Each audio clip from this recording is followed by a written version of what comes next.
Are you tired of workouts that leave you feeling drained? Do you want to push your limits without compromising your health? Introducing NPE, the ultimate pre-workout powerhouse. NPE is packed with natural plant-based ingredients that fuel your body and mind. We're talking about sustained energy, enhanced focus, and accelerated recovery. All this while giving your immune system a powerful boost. But NPE doesn't stop there. It also stimulates circulation, enhancing blood flow throughout your body. And it doesn't just improve your workout performance, it also boosts fertility and sexual drive in both men and women. Whether you're a seasoned athlete or just starting your fitness journey, NPE is here to help you reach new heights. Don't settle for sluggish workouts. Unleash your inner athlete with NPE. That's natural performance energy. This is not your ordinary pre-workout supplement. Our clients will tell you NPE also stands for natural power, peak performance, every workout. Good morning, world. It's your guys, the Two Live Dudes. You hollow again. And trying to get things off the ground, putting this sausage together. My goodness. Hey, man. Golly. This sausage is hard as hell to make, man. This sausage got many tacks in it. God. And you know what I just realized, man? Oh, man, this is crazy. Let me show you something. Look at these glasses I got on, man. Mm-hmm. You see? And shouts out to everybody that joined us in the pregame show, man. It really means a lot. I think we need to say that more often. Do you see the difference in the glasses? Yeah, they got different frames. One's big glasses, like from the 70s. I actually mean the glass. The glass. This is like less reflection on this than on these. But it's neither here nor there, man. Wait, let's see it. Put the other ones back on again. Let me see. I did that already. With those, I can see the little ring light and all of that. That's why I asked you for that, but okay, I'll do it anyway. Wasting time.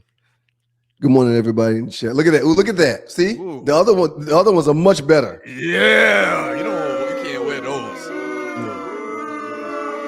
You can't wear those.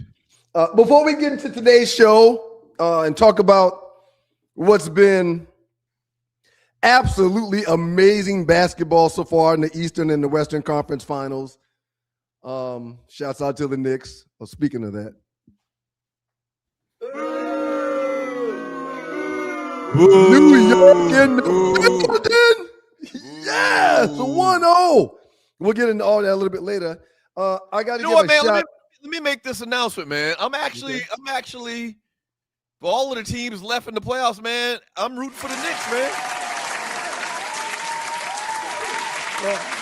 I'm rooting for the Knicks, man. Why wouldn't you, man? When your brother's a Knicks fan. No, it's just I harken back to the great memories in New York City over the summers, man, and our family up there. And I know a lot of people from New York, man, and it's good. It's going. Y'all, some of the greatest fans walking the face of earth. I can give you that. Not only that, but our arena, Madison Square Garden, is the most hallowed NBA arena. I don't know about that. I don't know about that. They say it all the time. If you just listen, you hear it all the time. It's the mecca of basketball. That's marketing. It's the mecca of basketball. That's just like Jerry Jones. Man, real quick. Now that tree is gone, man. What in the hell was going on this morning, man? Are you kidding me? Is she on drugs or something? What was it? I don't know. Let's move on from that. Let's just. Oh my gosh, man! I missed the first. Don't bring it back up. No, real quick. I gotta get this off my chest. Don't bring it back up. She's not here. She can't hear us. No, I got on and I look at this. Please, I'm scared. Don't do it. Let's move on. Wait, you think she'll go back and look at it? Yes. I'm scared. Let's just move on. All right. Okay. Yeah. Please. Man. It was confusing, man. Please. Well, what I was gonna say is that's just like Jerry Jones calling the Dallas Cowboys America's team. It's marketing. That don't mean it's true.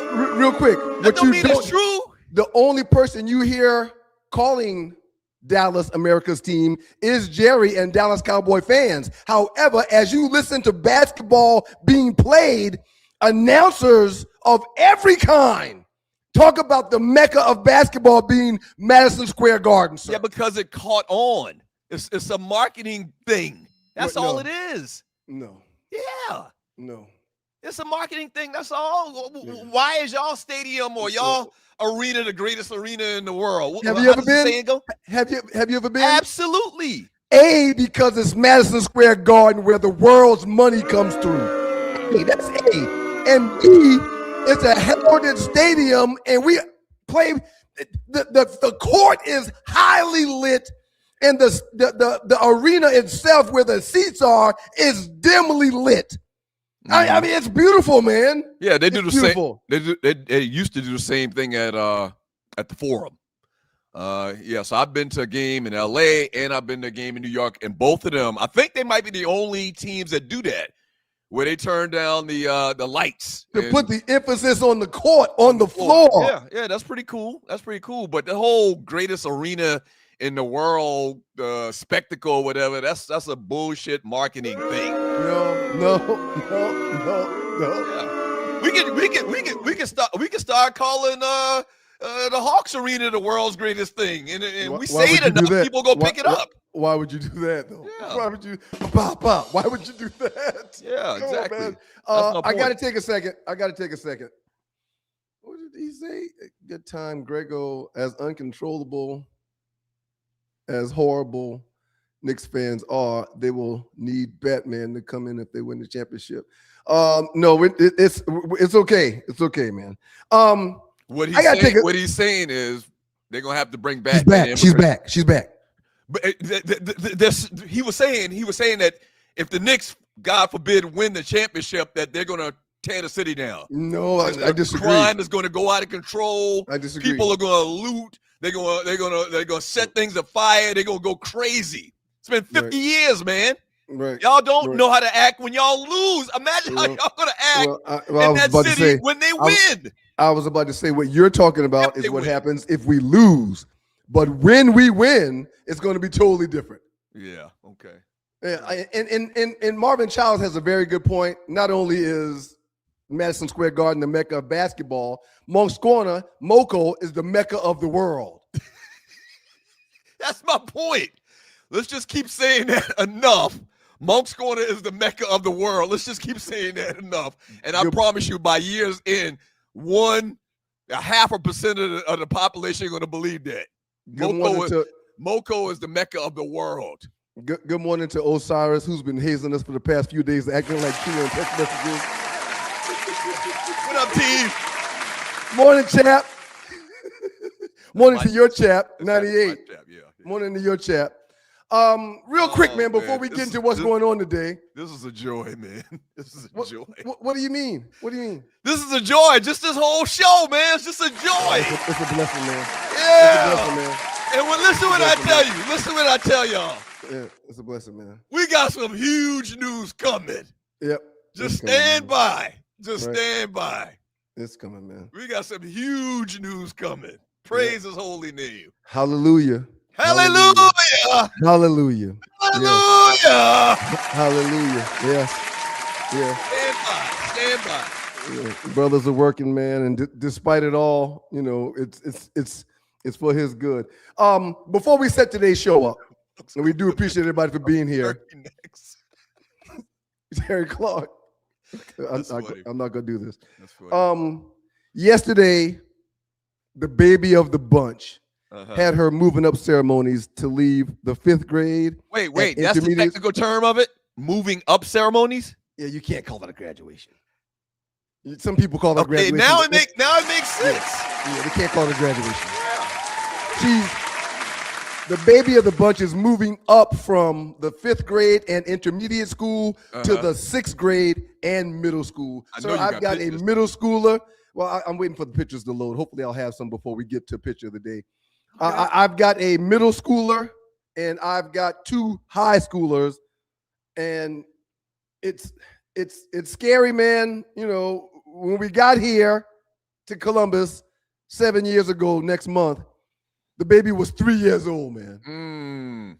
So for her to be headed to middle school, for Mason to be headed to the 10th grade, for Miles to be headed to the 11th grade, for Miles to be driving, it's all overwhelming, man. It's happening so fast. Miles isn't a senior coming up?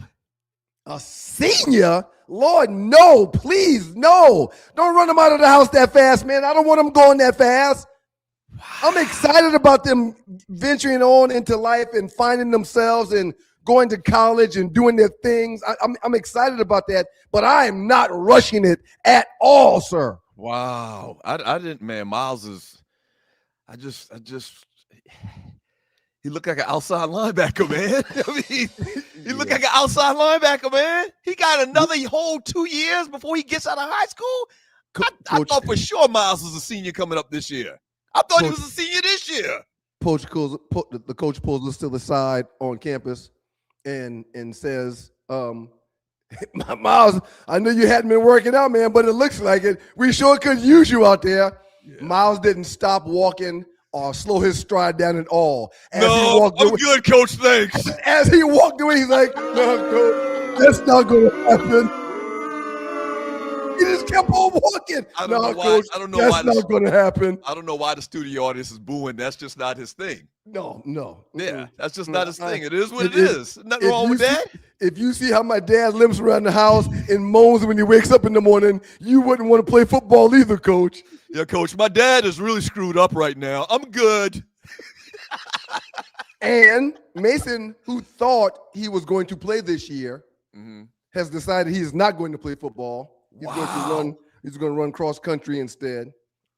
And I'm very happy about that. I wanted him to play as physical as he is on the soccer field, on the pitch. If he was to get on the football field and be half as physical, it would be really, really good. But he doesn't see that vision, and I don't even want him to feel that vision, so it's all good. But yeah, man, Woogie is headed to middle school, sir. Congratulations, Morgan.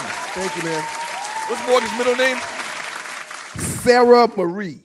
Okay, Morgan. Named Sarah after Marie. The grandmothers. Named after the grandmothers. I don't think you had, what do you call it, a moving up ceremony? I did from pre-K to elementary school. We did it at our grandmother's church on Main Street. Yeah, our preschool was kind of, not kind of. I don't know if you actually did it though. Did you do it? You remember doing it? Oh, so you were blessed to have a moving up ceremony at our grandmother's church, but I wasn't. No. So we had daycare. And that's the shit I'll be talking about right there, man. It's like if it doesn't involve you, you don't care to remember it. You don't care to talk about it. Right. And if somebody else dares to do that, you shoot them down like, no, you're the only one good enough or blessed enough to have a moving up ceremony at our grandmother's church. Why would you have one? But I spit all over. So we went to preschool in our grandmother's church. Monks, shouts out to Monks Going to Baptist, Moco, South Carolina. We went to preschool and they had like a basement or a back room or something like that. And we had a moving up ceremony when we completed daycare, just like Morgan did this yesterday. And so shouts out to Monks Going to Baptist. Shouts out to them for giving us a good head start in life. Good head start. Graduations at 6 and 7 years old, that's needed. You know, you need that type of stuff, man. Good stuff. I don't think the colonizers, they do moving on ceremonies. I don't think they do that. No, this is a big accomplishment for us in life or any type of education. And so we're going to celebrate it. Even though the kid don't know what the hell is going on, he's 6 years old, we're going to celebrate education. We're going to put up with the homie Jew Jams up next in the building with your boys, the Two Live Stews. He is a New Yorker. He's a South Carolina State graduate. We're going to chop it up. We're going to chop it up with him. We're going to chop it up and talk some basketball, man. Shouts out to Wemby. Didn't have the game he had game one in game two, but he did go for 41 and 24 in game one. We'll talk about it, but we're going to get into that huge Knicks comeback with Jew Jams up next. And we'll talk about last night's game as well, man. So Hollywood Report coming up a little bit later. Entertainment news, last 48, the biggest memes in the 2 Hours Tues Facebook chat group. We're going to talk NBA. We're going to talk Aaron Rodgers retiring. We're going to talk about Wemby going to Shaolin and learning the art of Kung Fu to help him in basketball. We'll talk about that. And the top 10 places that Americans would like to live or visit before they leave this earth. All of that today on the show. A fun-filled, packed show today. Okay, teased it all. Absolutely. Also, man, I'm going to ask Tree to come in and tell her good morning, man, and just tell her that I hope she has a great day today. Y'all keep it locked, man. It's your guys, the Two Live Stews Experience. And shouts out to the beautiful people in Detroit, Michigan, WGPR. Good morning, WGPR in Detroit. Good morning, WGPR 107.5 in the D. HD2 Sports Rap Network is in the building. Y'all keep it locked. The Mecca of basketball. She came in. I'm gonna start calling Monk's Corner the Mecca of towns. You do know just because you talk negative about it, that doesn't change the fact that it is. I don't talk negative about New York, the Mecca. Okay. About Madison Square Garden. I don't talk negative about them. Did you start that Vikings series I told you to start? Yes, and I want to talk to you about that. Okay. Oh, I want to talk to you about that. I got a PSA to all golfers. It's your boy One Live Stu Ryan Stewart. Y'all listen up. If you love golf and you love giving back, this one is for you. On August 14th, 2026, that's right, this year, the Safari Sportsman Club is hosting a big charity golf tournament at Crystal Lakes Golf Course. And yes, of course, the Two Live Stews will not just be hosting that tournament. We're playing in that tournament too, shorty. Y'all pull up on your boys. Great course, great people, even better cause. If you want to play, sponsor, or just get the details, hit our guy Gregory Jackson up at 678-761-5937. That's 678-761-5937. Gregory Jackson. Or you can email info@stjameslodge4.org. info@stjameslodge4.org. Lock it in right now. August 14th, we'll see you on the course.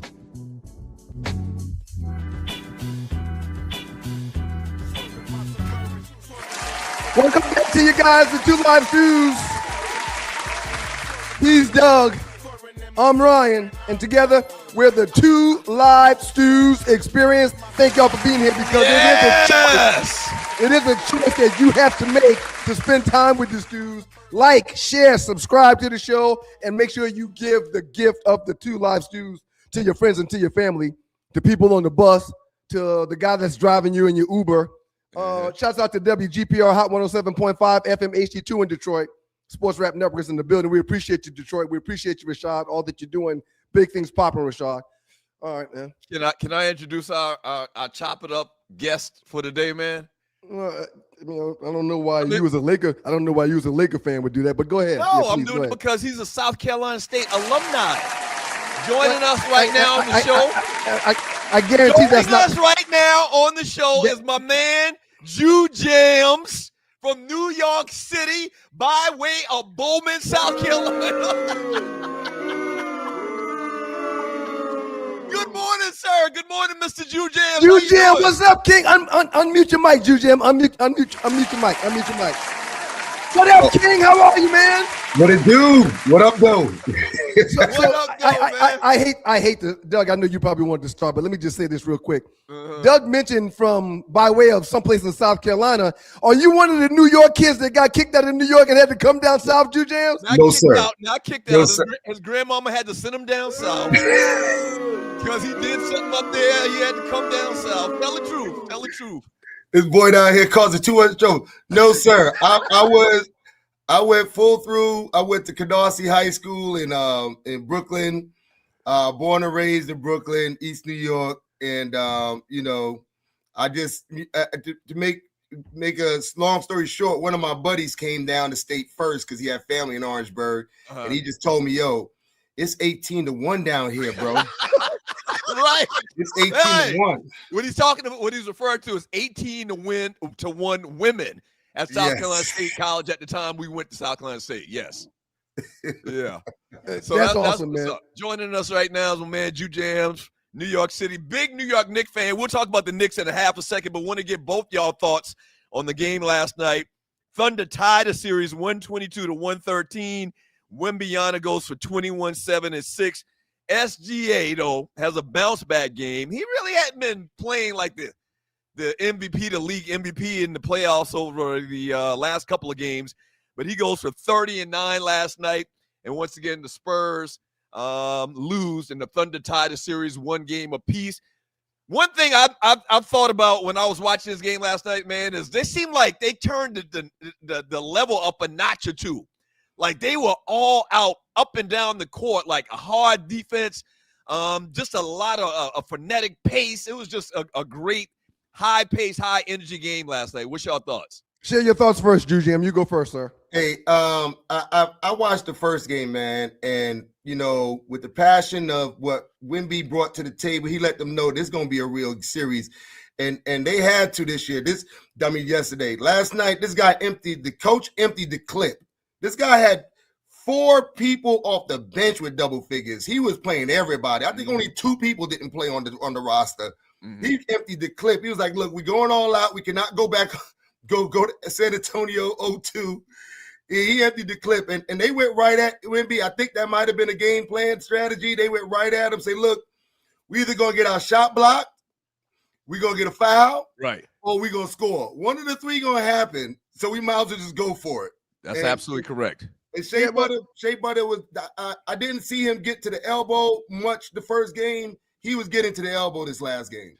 Victor still got his man off 21-17, as Doug has mentioned, had 6 assists and 4 blocks, had an incredible game. He's a stat stuffer for sure. Jujam, let me ask you a question, man.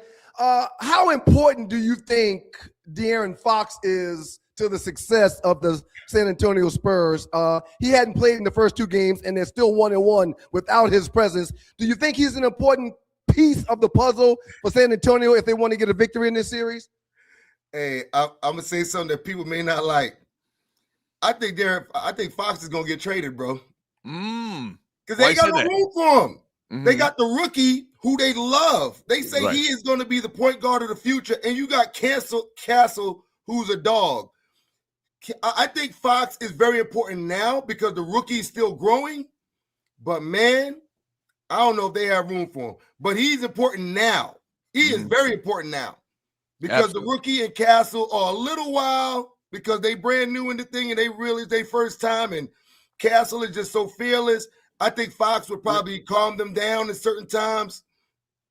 I didn't mean to stop you, Jujam, but 21 turnovers in a road playoff game is beyond disastrous. And off those 21 turnovers, it allowed the Spurs to get 27 points.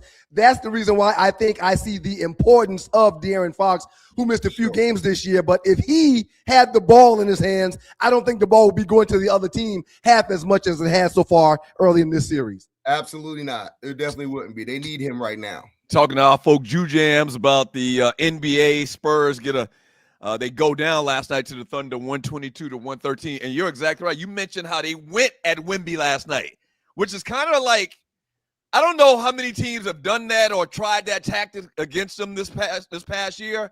But first of all, OKC Thunder is a very, very good team. They got the league MVP as well. But yeah, it seemed like they had their guards and their small forwards attack the basket, even though they knew they were going to have a confrontation with Wemby. And at the end of the day, it worked, it seemed like. They're so deep, man. They're so deep. Them bodies just keep flying at you. Sometimes I can't even keep up, whether it's Will, all them guys are just coming. They're like, man, that whole matchup is going to be a problem for years. I'm sorry for you, Doug. I know the Lakers is good. They in trouble. Right. It's like when 50 Cent came into the scene. Everybody's like, look, 50 is here. Everybody got to take a long time out until this wave is gone, because that whole thing is going to be a problem for years. Before we get to this Knicks game, man, as we do approach game 2 tonight, we'll talk about game 1 here in a second. A big thing for me, the Thunder's bench, 57 points, Spurs bench, 25 points. You're going to have to find a way to have more success with the extra players that come into the game as reserves to rest set starters, because when OKC's bench comes on the floor, they're expected to score. It's damn near like OKC's got 2 starting 5s, Jujam. Yeah, they said that they mix them up in practice. They said they mix them up in practice, so there's plenty of clarity. That whole thing is going to be a problem, but I still got San Antonio winning it, because Wemby got an attitude problem. Yeah, he's serious. Yeah. Let's take it there. Let's talk about the Knicks. 2 nights ago, man. Sir, I want to set this up. Me and you were on the phone on a business call. We were on the phone on a little conference business call, and the Knicks were losing by 20-something points. The call, when the stretch came when they were down by like 22 points, 10 minutes later we get off the call. We were at the point in the conversation where they were down by 22 points. We were on the phone another 10 minutes, and when I look back at the TV, they were up by 6. And I hate that we don't do a show every day because it's kind of lost its luster because 2 days have passed. But that might have been the craziest thing I've ever seen in my life in my sports world. Juice James is right. It has not passed. Oh my gosh. What are y'all thoughts? A 44-11 run. I got another stat that I sent Tree, and I'm sorry we didn't talk about it in the pre-show, but I sent another graphic. This was like teams that were down by that many points midway to fourth quarter are like 0-600 and something. Y'all Knicks fans, go ahead. Y'all have it. Have at it. Juice Jam, you started, sir. So This is it. Hold on, Juice Jam. So this is it. The last 30 postseasons, teams trailing by 20 points in the final 7 minutes are 0 for 663. Until now, damn it. Until now. Largest fourth quarter comeback in 13 years. The last one was the Clippers comeback down 24 to Memphis back in 2012. But even that wasn't this late in the game to have a comeback. So that's why the number is so high. Go ahead, Juice Jam. You started off first. Yo, first of all, New York is the mecca of basketball. That's right. That's why I grew up a Knicks fan. I didn't even pay attention to the Giants or the Jets. That arena probably has 90% of people who was probably watching the entire game and probably be saying, yeah, oh, look at the pick. Look how he's moving. Everybody in there know basketball. You go to some Hawks games or some Falcons games or some cities. You got random fans that's enjoying the game. You're right, Juice Jam. You're just there for the drinks. Right. Right. We're so passionate because probably 80% of the people in the stadium played ball. Everybody played basketball. Everybody. Anyway, we're watching this thing. So when they went down, I was like, everybody said if they were going to win a game, they had to win this one because they had Knicks coming off of the rust, coming off of sitting for so long. This was their game to win. And we started out hot because we're the better team. And we took the lead. And then, they did the thing to hack a Mitch, and they had to get Mitch out of there. Mm-hmm. That's when we started losing the lead. But then, man, oh man, big body Brunson. Big body. Doug, you should be proud of him. He is bringing back the little man in the game. That's right. That's right, Juice Jam. Why am I catching strings? Why am I catching strings, bro? Juice Jam. He's telling the truth. Keep telling the truth, Juice Jam. God damn, I'm catching strays on my own show. Shut up and let him talk. Shut up and let him talk. Go ahead, Juice Jam. No, but they've been talking about how, Isaiah and Steph were the only two little men to win a chip. He is the next one that probably got a chance. Right. He put that thing on his back. And I think it was organic. I don't think that was the plan. Like they say, yo, seek out Harden. After somebody scored, I forgot who made the first score to start the run, but they came down. OG was setting a screen, and he kind of just held on to D Wade, and D Wade just stayed with him. And he saw red in his eyes when he saw Harden on him one-on-one, and he just started going. And then he scored, and he going, and he scored again. And they was, and I was sitting there watching like, they're going to keep going. They're going at him. Yeah. They're not going to stop it. Okay. I mean, the biggest person responsible for that loss is the head coach of the Cavs, Kenny Atkinson. How you sit on 4 timeouts? Like at some point, you got to use one of the timeouts to stop the bleeding. That's coaching 101. I've never even been a coach. Yeah, and that guy just let that whole snowball get bigger and bigger and bigger and bigger. He is at fault. Knicks down 22, 7:40 left in the game. They outscored the Cavs 42-11 in regulation and take that thing into overtime. 42-11 in the end of the fourth and through overtime. As you mentioned, Juice Jams, Harden was 1 for 8 from the three-point line.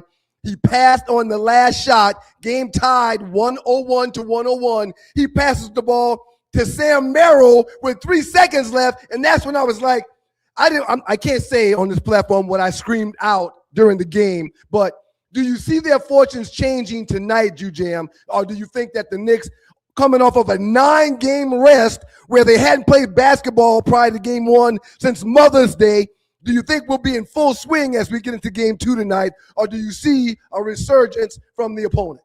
Yo, number one, I don't think they're gonna win this next game. Their only chance to win is probably when they get back to Cleveland. Because Harden's game, the reason why Harden does not do well in 7-6 in the later times in the playoffs is Harden's whole game is nonchalant. You can't be nonchalant when the game is on the line. Agreed. Right. His whole game is nonchalant. He walks up and down. He plays like your old uncle in the park. Come on, young blood. Come on, young blood. Come get some of these. Right. Book you to death down in the paint. You 7 years old, 110 pounds. Yeah. I know how you're talking. What you're talking about. And that ain't gonna get it in the Garden. Right. The energy is too high. The stakes is too high. Brunson ain't playing around, and they're gonna figure that Hacker Mitch stuff out. They're gonna have him sitting on the line so he can make at least half his free throws. Because when he's in there, it's a wrap. Psychologically, let me throw this in, man. Psychologically, I agree. The Cavs, there's no way they're gonna win this series. Like, I wouldn't be surprised if they get swept the rest of the games, just because they're mentally broken. And 2, I said it earlier. I'm lightweight rooting for the Knicks, but I also get great joy when y'all lose and y'all suffer. So I'm kind of in between, man. Watching you and watching Ryan and y'all little Knicks gear, it brought back all of the fury and all of the hate. And y'all have had so much heartbreak over the last 40 years. I wish nothing but heartbreak on you as Knicks fans, and you. Hater. Knicks in regulation on a 30-8 run, and I agree, Jam. The way they took the heart out of their chest this past game 1. There's no way the Cavs find a way to win. I'm going to give Spider 1 game. I'm going to give him 1 game in Cleveland. But other than that, that sucker is a jive time turkey. Knicks in 5, baby. Knicks in 5. Jive time turkey? Is this 1970? Outstanding time today. You did wonderful, Jujam. We look forward to having you on again to chop it up with the stews. My man, Jujam. My man. Yes! Just chopped it up with our guy, Jujam. New York Knick at heart. I hope all the bad things in life happen to you and you. We're defensively playing some of the best basketball that's being played right now. Hey, man. Offensively, the last 2 series, we've shot the lights out of the ball.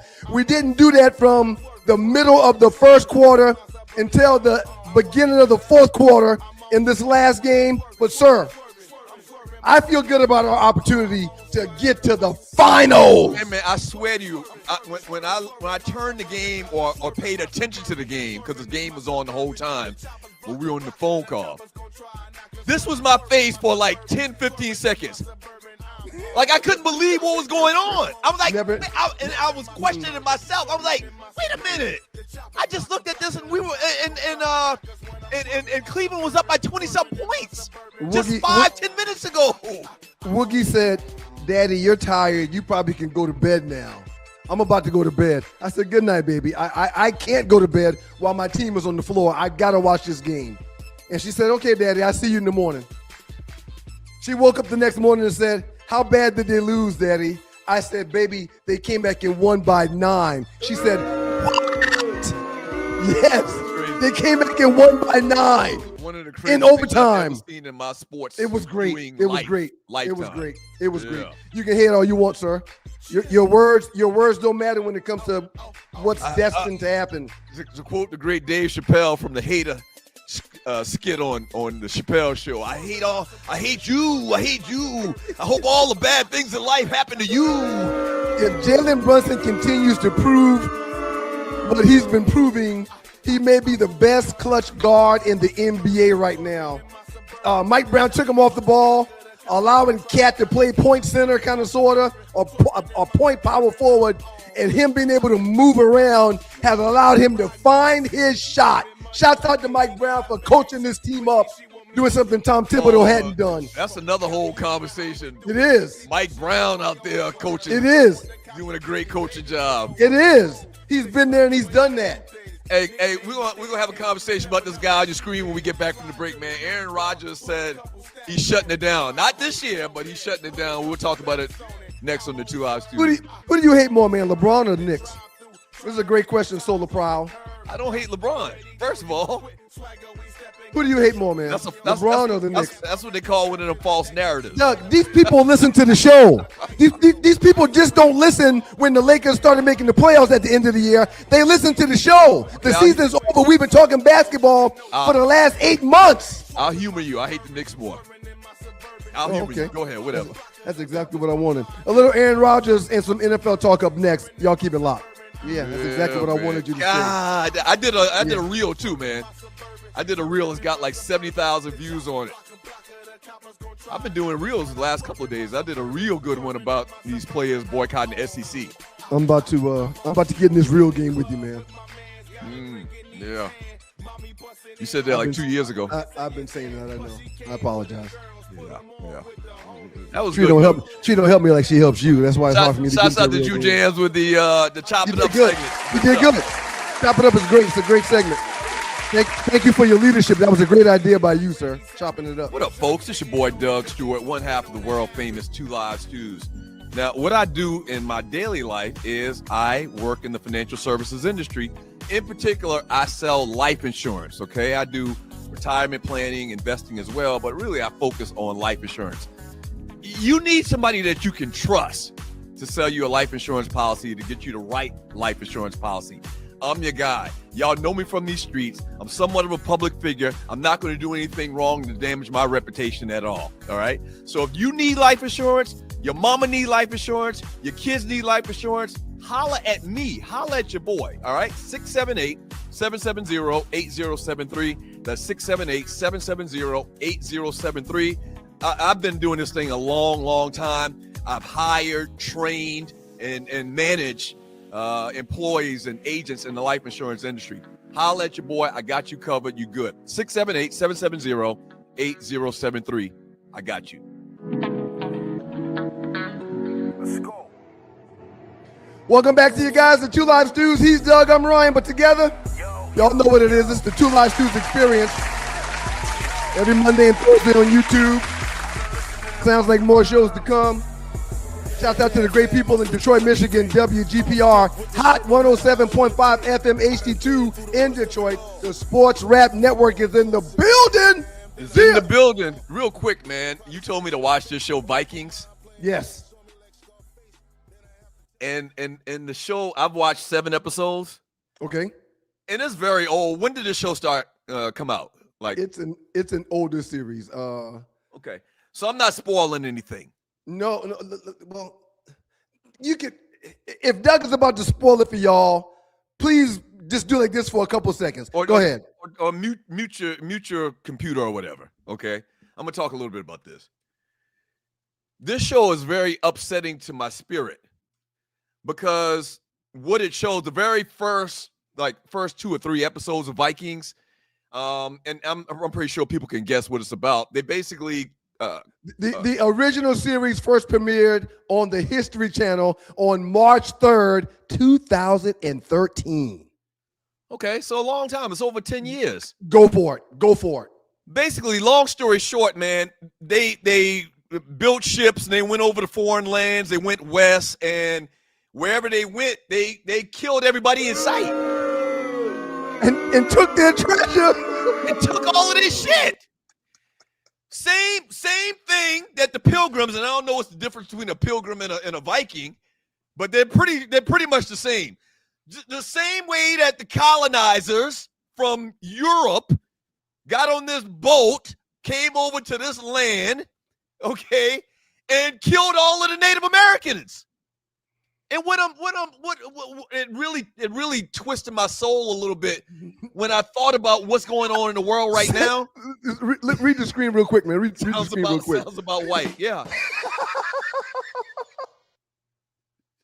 And before you say what you're about to say, the first 2 shows I watched, I came to the same conclusion. These Vikings and Pilgrims must be first cousins. They must be cousins. They must be first cousins. All they did was kill and pillage and take your shit.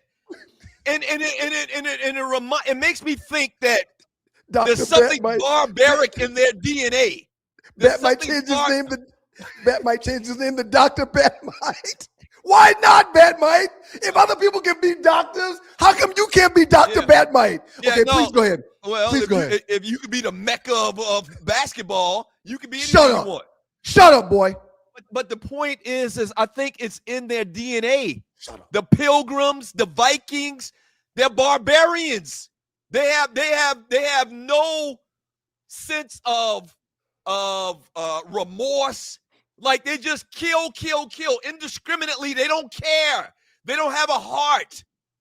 Like I think we have a heart. I think our people have a heart. Sir. We're not going to do anything malicious like that. Most people aren't going to do anything malicious like these people. They literally killed an entire monastery full of monks. Like 30, 40 monks. They just went through them, slicing up everybody. And the people are like, hey, how are you doing? Would you like to have dinner with us? Right. And they're like, yeah, I want to have dinner.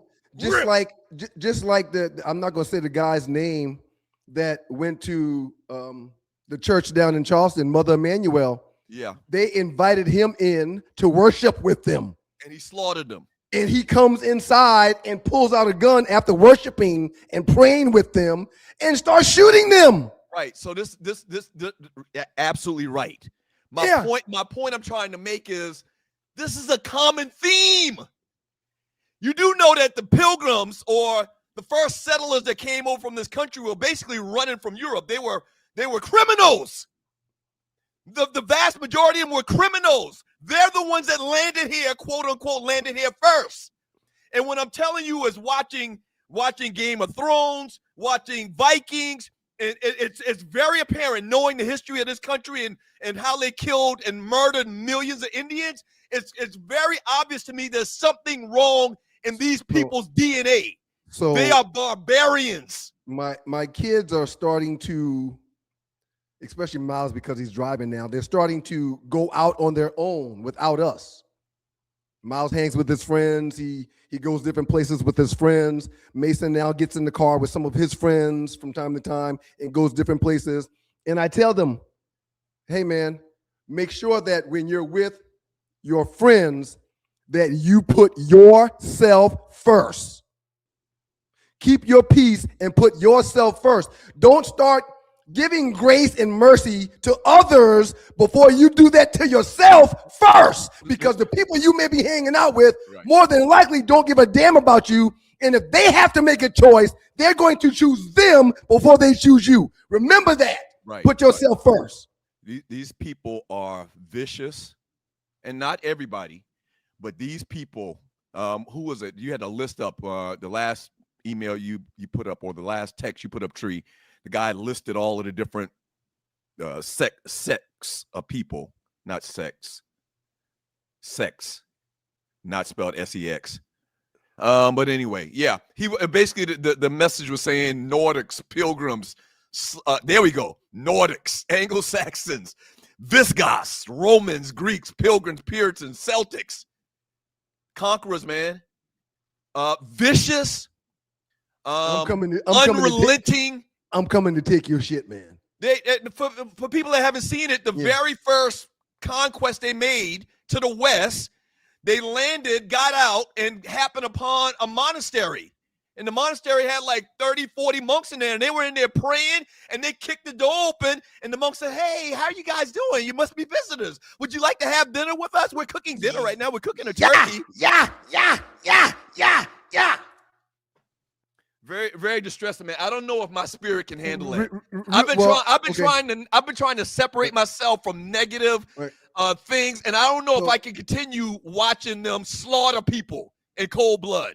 So keep watching. I think it's good. Okay, keep watching.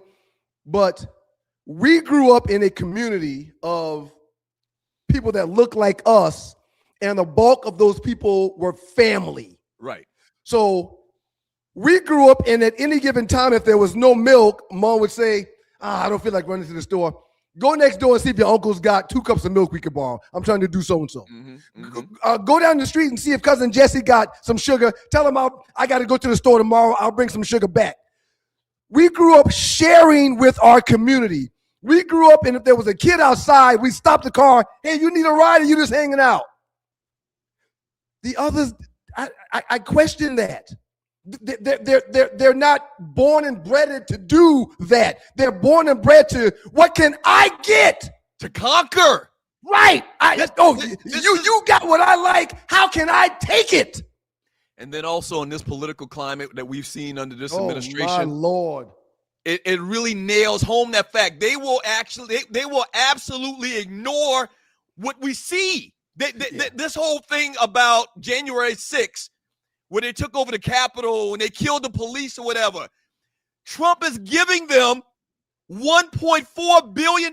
He's trying to give those people restitution for taking over the Capitol and killing people. It's actually $1.8 billion. And they're finally pushing back, saying, no, you're not going to be able to do that. So the whole thing about ethics and scruples, really, a lot of times they show they don't have any. Don't move forward on that last point real quick. And we got to get into Aaron Rodgers. Yeah, however, it's real. If they find a way to give the insurrectionists reparations of $1.8 billion, shortly down the line, we've got to get $4 to $5 billion, right? Who is we? Black people? Yeah. Are you crazy? They ain't giving us shit. Hey, man. They are not giving us shit. The world is not going to be able to see you give the insurrectionists $2 billion and the people that really deserve reparations get nothing? Come on, man. There's 5,000, there's 10,000 things he's done since he came on the political scene that I thought when it happened that people were going to say, oh, no, we can't have this. We got to get rid of him. We got to impeach him. They let him do it. And every single time, they let him do it. Every single time, it just goes under the radar. It goes away. The next crazy thing happens, and we forget about what we were talking about that was so salacious and crazy just the day before.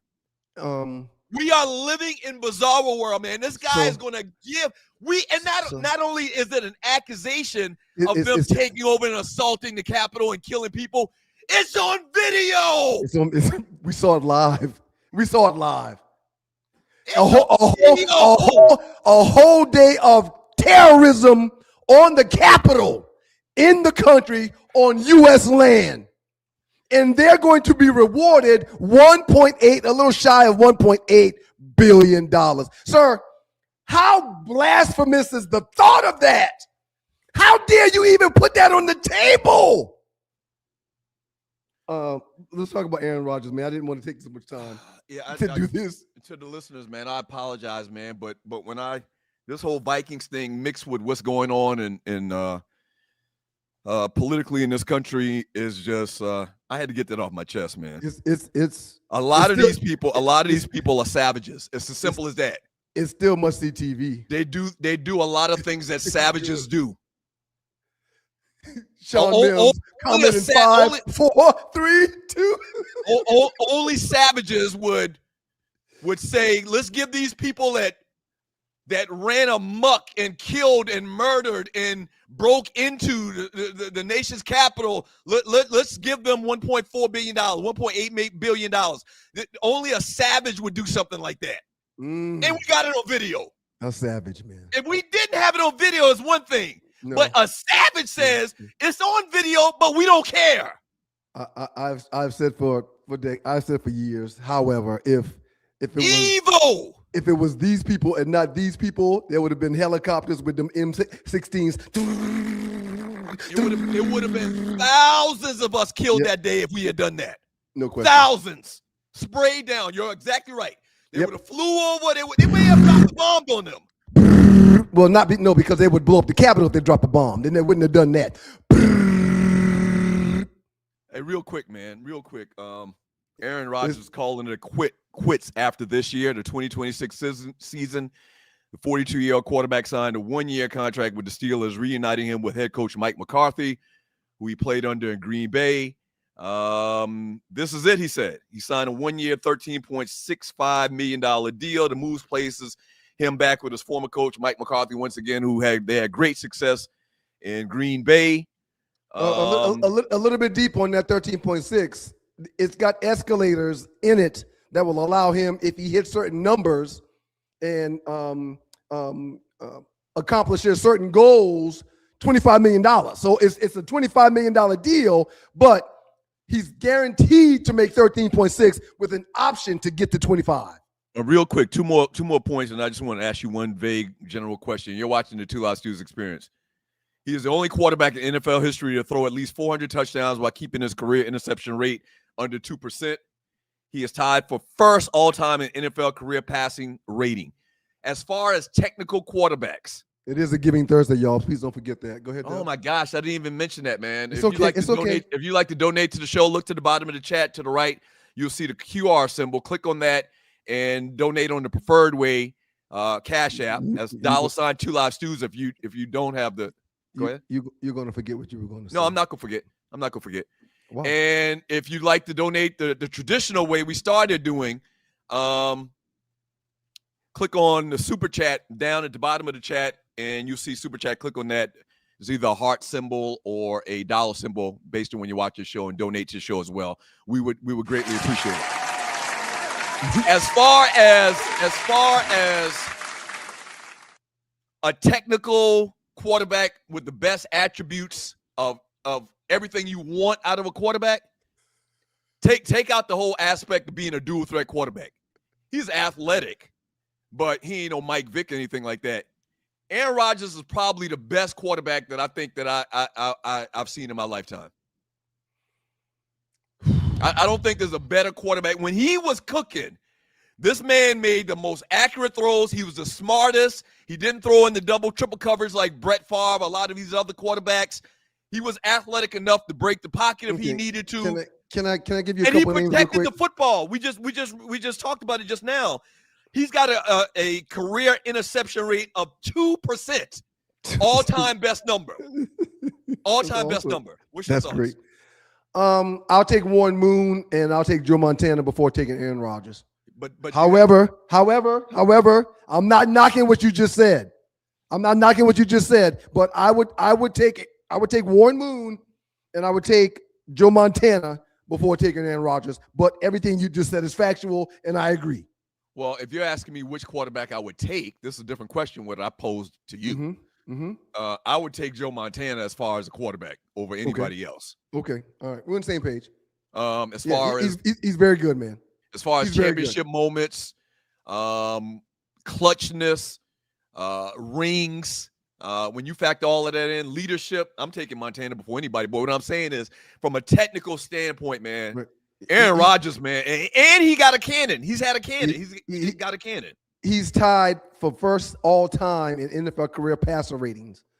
And his touchdown to interception record, as you mentioned, is 45 touchdowns to just 6 interceptions during his 2011 MVP campaign. That's a ridiculous number. You threw 45 TDs and only 6 interceptions. You're special. And listen, we talked about it on the last show, and you're watching the 2 Live Stews experience. We talked about it on the last show. He last year threw for 30-some touchdowns, and I think only like 7 interceptions. It wasn't many. It wasn't many interceptions. It was a very good percentage. He's one of the quarterbacks that have a knack for putting the ball where only the receiver will get it. He doesn't put the ball in harm's way like his predecessor in Green Bay, Brett Favre, did. Brett Favre would try to put the ball through little windows and make these impossible throws where sometimes he did make it. But a lot of times, if he didn't make the throw, the ball was batted down and or picked off. Rodgers doesn't do that. Great question. LP the Saint says, do you think Aaron Rodgers would have more Super Bowls than Brady if he played for the Patriots? He says, nope.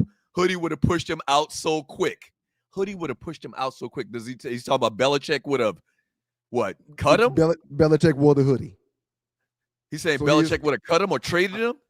I'm not sure, but I think if Aaron Rodgers had the team and the coach. And Aaron Rodgers had all the cheat mechanisms that the Patriots were using.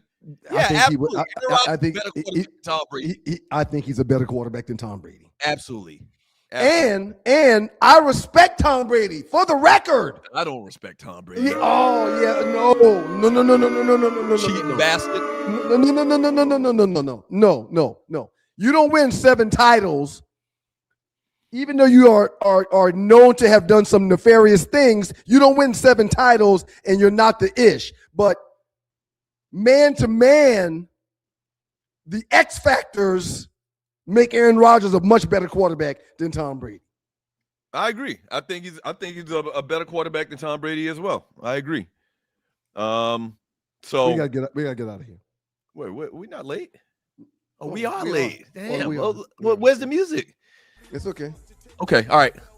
Quick break. When we get back with the 2 Live Stews, the Ollie report. Yep. Ollie Michelle. Yep. See my pressure up now with all of that Vikings stuff. Viking talk. No, Trump mixed in. It's not too often where I'm watching a show and I do this. Yeah. But on that Viking show, you do it all the time. Very, very graphic, man, and it just evil.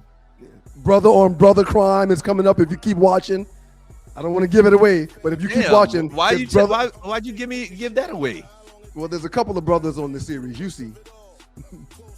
Up next in the doghouse, as Doug mentioned, we'll get into the Ollie report with Ollie Wood. 2 Live Stews. Y'all keep it locked. Jew Jams did a really good job today. Y'all chop it up with the stews, man. Holla at 'em. Being stranded on the side of the road, y'all, in Metro Atlanta is very, very stressful and it's dangerous. Bay 11 Towing is who you need to call. Bay 11 Towing's response times always outpace those national brands. I've been beside the road in Atlanta before, and when you're waiting for hours on a tow truck, it's not cool. Bay 11 Towing says they get to you faster, and they're more cost-effective and efficient while doing so. Whether you're dealing with a flat tire, a dead battery, or a full-on straight breakdown, the team at Bay 11 Towing is ready to get you safely back on the road or get your vehicle and yourself where you need to be. So next time you find yourself in a jam, Bay 11 Towing, give them a call at 404-770-6949. Again, that's 404-770-6949. Bay 11 Towing, where speed and savings come together to get you safely to your destination. Check them out at 404-770-6949. Fast, reliable towing that doesn't cost a fortune. Bay 11 Towing. Welcome back to you guys, the 2 Live Stews. He's Doug. I'm Ryan. And together we're your 2 Live Stews experience.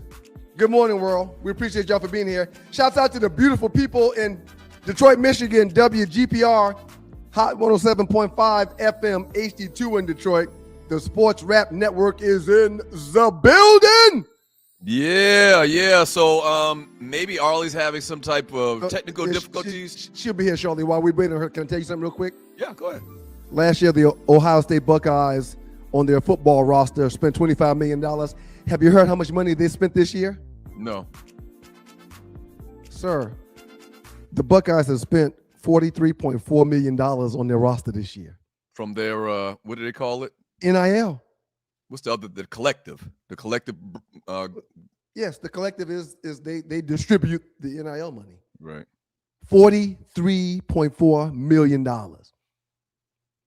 And I say that, and on the heels of me saying that, I'll remind you that last year, Indiana and Coach Signetti spent 10 or 12? Right. So but because you spent damn near $50 million, it don't guarantee you nothing. Mm-hmm. You got to win these games. Yeah, I did a little reel about the whole boycott and SEC thing, man.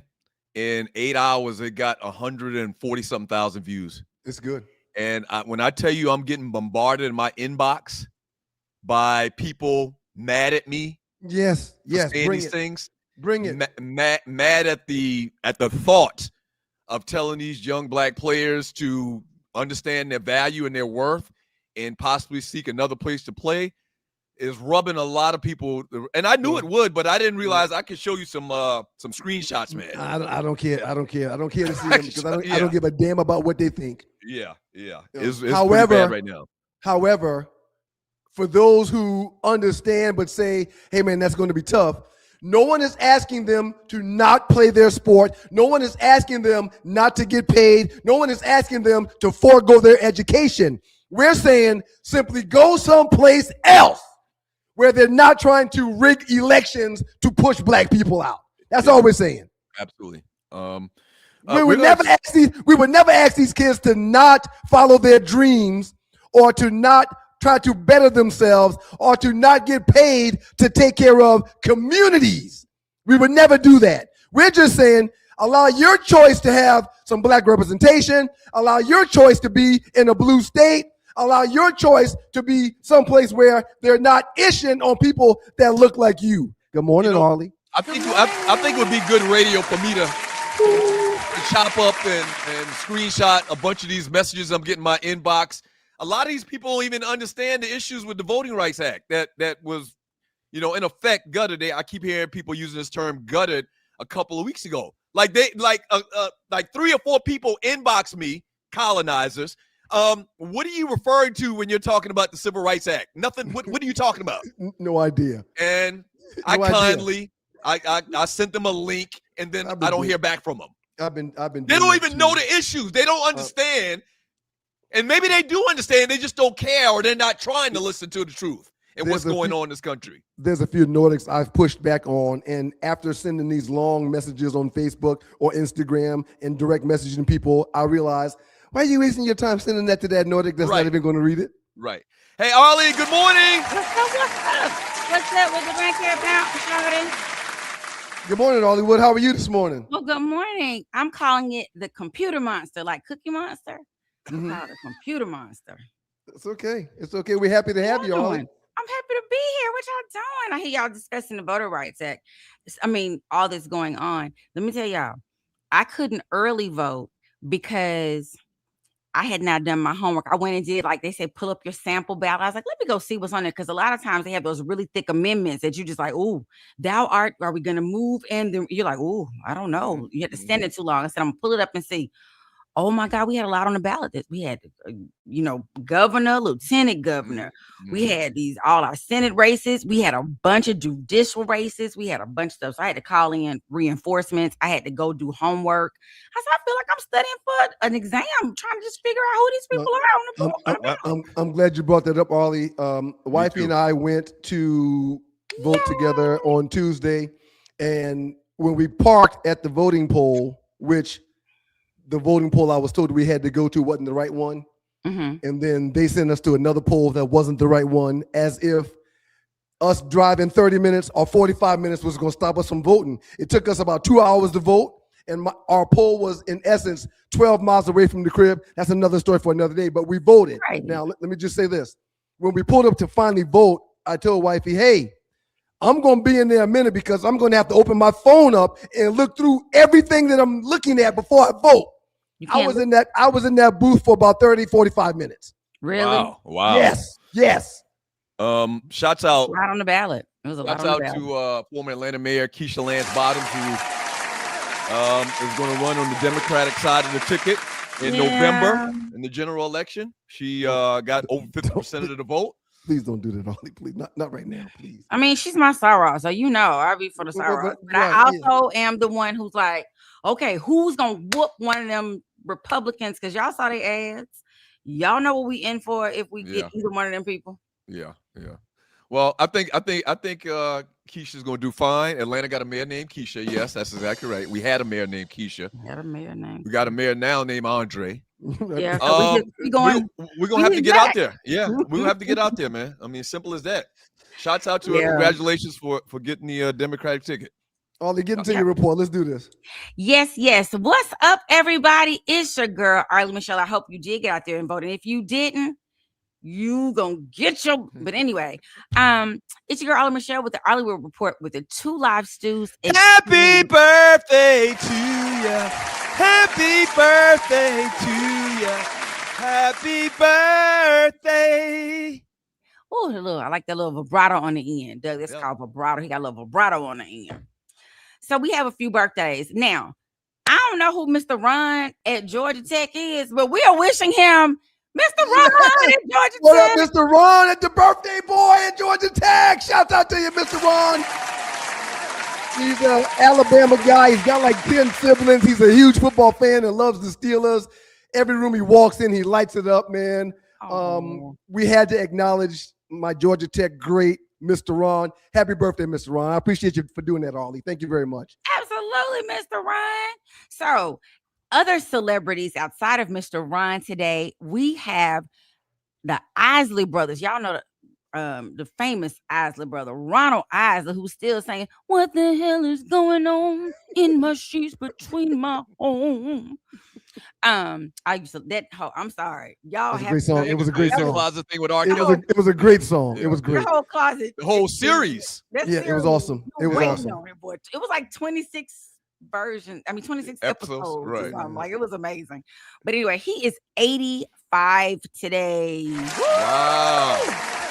Still on tour. I don't think he was well. He was having some issues. I think he had to go back on tour and sing a little bit for the people because he was having all those issues. But happy birthday, Mr. Isley. Happy birthday, Ron Isley. It's Isley Brothers, and it was y'all might not know this. Remember, it was Isley Jasper Isley for one time too. They had a whole series of music that came out. Anyway, also celebrating birthdays this day, we have Mr. T. 68. Mr. T is 74 years old. Wow. Okay. You talk about a cultural icon in the late 70s, early 80s, Mr. T. Yep, that was so fun. And I keep saying we were watching old Dave Chappelle stuff, and what was funny was how they had this skit. I didn't watch Dave Chappelle when it was on because I didn't have cable like that. Don't ask why I have whatever that was. But anyway, there was a little, and it was such a funny little. Oh my God, no, it wasn't Dave Chappelle. It's them. What's them two? Key and Peele. Mm-hmm.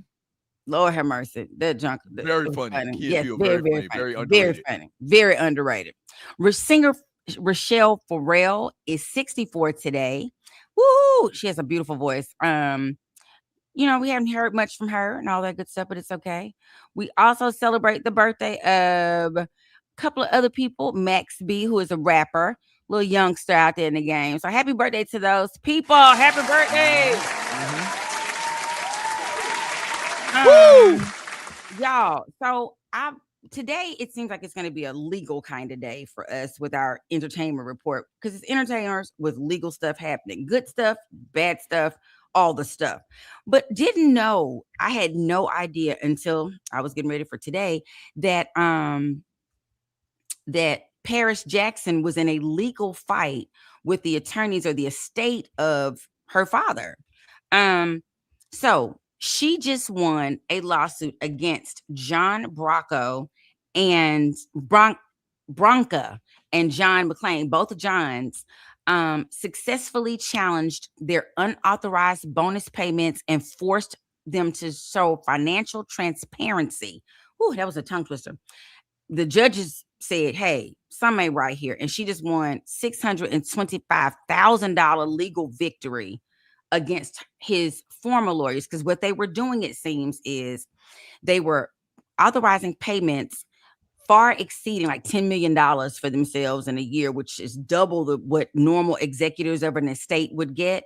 And so she made them go back like, something ain't right. Plus, she's also requesting an additional $463,000 to cover the interest that they gained on this money for that during that time. And she's saying that y'all didn't put it where it was supposed to go. It might have only accrued this amount when it should have generated $40 million. Can y'all imagine like the numbers? I can't even imagine the numbers. So they owe her all this. We owe her $1 million. Plus, they're going to make them go back and open up from 2019 to 2021 when all this was going on, which is probably going to look like some more money. No question. I was like, oh my God, how much money can they have? That's crazy. That's crazy. They're literally caked up. And I bet the truth is, with Michael being gone and you being the executor, they're supposed to be watching you. Somebody's supposed to be like watching you. But think about all the people. They're now asking the question, should celebrities have more strict rules when their finances are passed down or there's something through their estate? Should they have stricter rules because they usually have much larger amounts of money? Like, you're talking about billions of dollars. Yeah. And I think they should. Because you think about Britney Spears, where she has a conservator and somebody's watching her. We have Wendy Williams, but somehow their monies, I don't know, it's just weird. Somehow their monies, they got people watching them, but they can't get their money. And here is, Michael Jackson's whole thing. And while we can get his money, somebody is siphoning money off the top. They siphoning, ain't nobody paying attention. That's why it's important. You gotta have a will. You gotta have estate planning set up. You have to have a state attorney that you've talked to before these things become an issue. Before something happens, right? I think you may have mentioned this in a report a while back, Ollie, when I was reading about the Nick Cannon situation a couple of nights ago, where one of his people that's in his camp just took off and went to Uganda, I believe, and they stole some $2 million because they had his telecard over the last few years. They've been siphoning money for years. And when the kitchen got hot and he got busted, he took off and took the $2 million and went to Africa someplace. Right. Probably to a place where they didn't have they had extradition laws. Correct. Why they had to go to Africa, man? The mother. Well, that's what the story said. Oh, okay. Yeah, I didn't make it up. He was like, I forgot exactly where it was, but it was. I thought it was someplace in Africa. Yeah, it's amazing to me when you talk about all the financial responsibility. When they, there is a such thing as forensic accounting. You don't know that until you have a little piece of change, and people gotta. Oh, I'm sorry, Ollie. Sometimes things go over my head. You weren't insinuating that I was trying to defame Mother Africa, were you? She didn't say that. I asked you that. I'm talking to you. Yeah, I'm talking to you. But you said Ollie just now. He did just I said Ollie. I said Ollie. I'm sorry, but I got to do this real quick. You didn't do that as if I'm trying to blasphemously speak of Mother Africa, are you? No, of course not. Because if you were, don't. If you were, don't. Go ahead, Ollie. Ignore him. Sorry, Ollie. The hell. All I wanted to say was just y'all don't fight. Go ahead, Ollie. There's a song, y'all. Nobody. Every time I say this song, nobody knows this song ever, so I ain't gonna sing it. But anyway, give us a snippet. Give us a snippet. Oh, a quick one. A quick snippet. It was a song out back in the day. I don't know the name of the group. I don't fight. I don't argue. I just hit that with a bottle. I hit that bit with a bottle. Y'all never heard this song? Okay, the Atlanta coming out on you now. The Atlanta coming out on you now. I think these girls went to Douglas High School and it was a known song. I'm gonna find it. I'm gonna send it to y'all in the chat. And the other people, have you ever heard that song? I don't know no other words. Everybody knows what you're talking about. Everybody knows. But hit that bitch with a bottle. Yep, that sounds like some real Atlanta-ish right there. That's before we sounded so Atlanta. So yes. Next up, let me tell y'all. Our motherland is South Carolina. Absolutely, Osiris. Go ahead. Oh my God, y'all, and they're probably Michael Jackson is probably somehow from Moncks Corner, but we just don't know. Absolutely. Absolutely. Right. Moco, sorry. Yes, we can now say the whole thing. So next up, Sugar Ray Leonard, who we just celebrated his birthday the other day. We're so excited. We sang him happy birthday. Is this a recent picture? No, that's not as recent. Okay. But Sugar Ray, well, the one that was recent made him look, it was in a corner and I couldn't see his face as well. So I got one that wasn't too far off. But his son was caught trying to break in his house and was arrested the other night because there's a restraining order against him. And I was like, well, let me go find out what the restraining order is. Well, that's his son in the picture, Ollie? That's his son, his baby boy, 25-year-old Daniel Ray Leonard, not the oldest Sugar Ray who runs the other son who runs everything for him. He has 4 children. And most people know the oldest boy and the youngest boy. And this is the youngest who's only 25, Sugar. Yeah, the oldest boy used to do the commercials with him back in the day, the 7-Up commercials. But that kid looked just like Sugar Ray, but light-skinned. But his mama, well, you know why? I think him. I was about to say, yeah. He was laying down with the Nordics. And listen, Sugar Ray, put that picture back up one more time, Tree. You gotta give Sugar. You gotta give Sugar Ray his credit, man. To be his age, Sugar Ray don't look any different in this picture than he did 40 years ago. Shout out to Sugar. He is aging well. He's using his good moisturizer. But I feel bad because I wonder what the reason is that you have your child on a restraining order. He had just gone that day to reinstate the state, to do something else with the restraining order to get additional, I guess, protections. And his son waited by the pool for the police. So he went on to jail. I was like, what? And post 25-year-old. So that was sad. And also, just quickly, Clarissa Shields has gotten herself banned from any of the most valuable promotions, MVP promotions, which is run by what's his name, Jake Paul. And sadly, a lot of her opponents are under that umbrella. So she's going to have a hard time getting some really, she got into a fight with Alicia Baumgartner. She slapped her. Now, I couldn't tell her. I looked at the video multiple times. One said she slapped her arm. One said she slapped her face. But you heard the slap. And then they immediately escorted her out because they have a no tolerance policy on fighting in their establishments. They were in a venue. It wasn't even a boxing. It was somebody else's boxing match, but it was like outside like a VIP space, and they get into a heated shout match. Bitch, I hate when you talk junk. She's too big of a name to be dismissed. She'll be back. It's okay. Yeah, but how do they? Yeah, but that's their rules. So what do you do? Right. Yeah. Watch. She's also in the news for throwing some shade at Angel Reese for winning the Sportswoman of the Year for, I can't remember which service, but she sent out a tweet. She was like, "Congratulations, but I should have won this award." You don't congratulate somebody and then tell them it should be mine. Yeah, that's how something you do, Doug.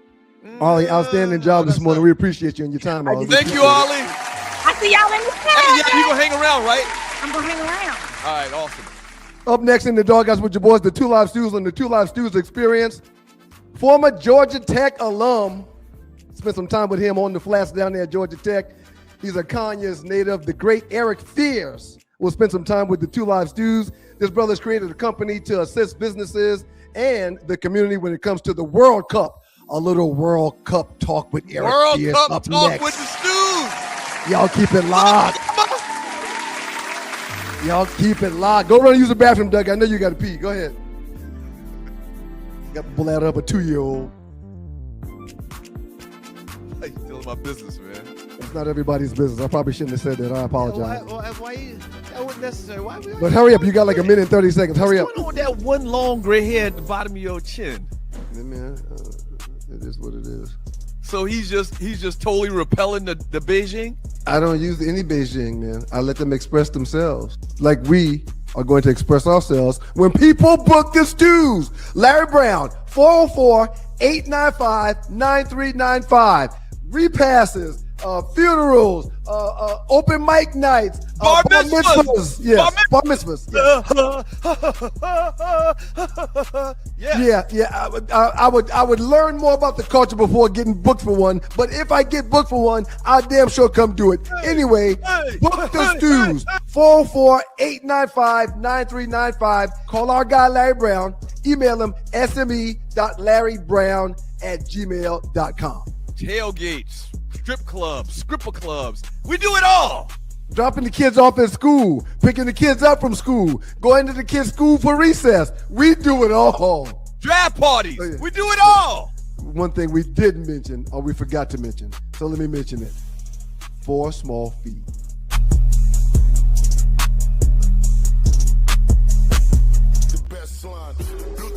Welcome back to you guys, the Two Live Stews. He's Doug, I'm Ryan, but together we are the Two Live Stews, and it is your Two Live Stews Experience.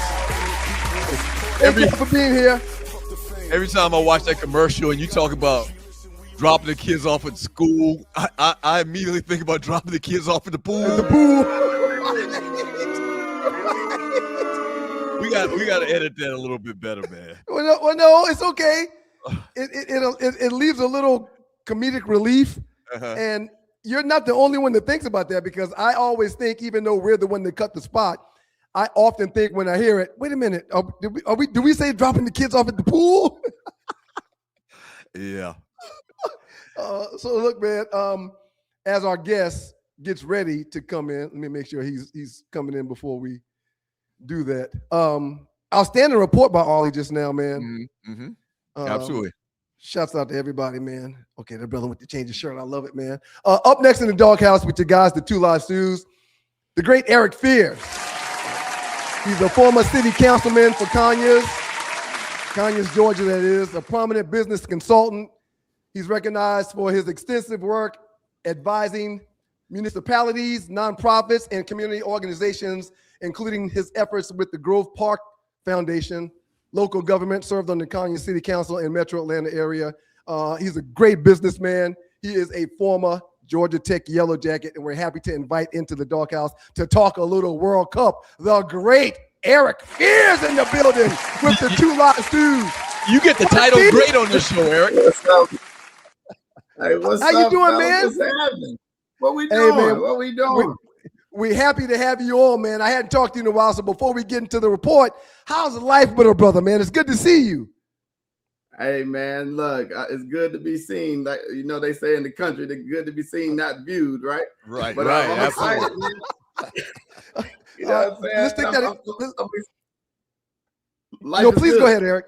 Good, very good. No, very good, man. Life is good. Life is good. I love it, man. Let's get into this World Cup talk, man. How massive is it for Atlanta to be one of the host cities for the 2026 FIFA World Cup this year, Eric? Well, I think we're the only city, really. I mean, all the other cities are out there, but you know, you don't have another city that's hosted the Olympics following up with another big bang like this, right? So we here. Right. We here and we winning. For people who don't fully understand global soccer culture, explain just how big the World Cup really is compared to other events that Americans are used to, Eric. Well, the Super Bowl, the last Super Bowl had 120 million viewers, and that was the biggest ever. The last World Cup had 1.5 billion viewers, and with 5 billion people interacting, it's just a different conversation. So it's like, I think in America, we're so used to, you know, having world titles that are just here, whereas this is all the other nations that are actually competing and they're ready. You know, I'm excited. I mean, our American team is just okay, but you know, we'll fight. I mean, I'm repping our best jersey, a 2002 jersey where we went the farthest. So hopefully we can pass that. But you know, we're here, man. We're here. I'm excited. It's big for business, though. Really, I'm really excited for you guys. You guys are launching back at the right time because y'all about to have a real global audience, you know, at your doorstep. So it's good. Talking to Eric Fears right now with the Two Last Stews on the Stewart Media and Entertainment Network. Talking to Mr. Fears about the World Cup. That's a pretty big deal. Talk to us a little bit and make people that are watching kind of understand your role in the World Cup, coming to Atlanta, and what you're going to be doing in regards to the World Cup when it does come to the city. Well, my name until August 1st is Mr. World Cup Ready. Mm-hmm. You know, my goal was to put 2,000 businesses on. I mean, Ryan, you know how it was. You stayed in those nice dorms over at Woodruff, but then after the Olympics, you stayed in those. Well, you might not have stayed in the dorms after the Olympics, but I ain't gonna get into that. But but at least you saw that the ULC and all the other dorms that were made at Tech's campus, that was the seed that the Olympics planted, right? So now you get to do it again, but it's different now. Atlanta's grown up. We're mature. I think, you know, I always talk about Atlanta. I love Atlanta, but I said we got challenges, I think, because all the leaders went to Freaknik at this point. You know what I'm saying?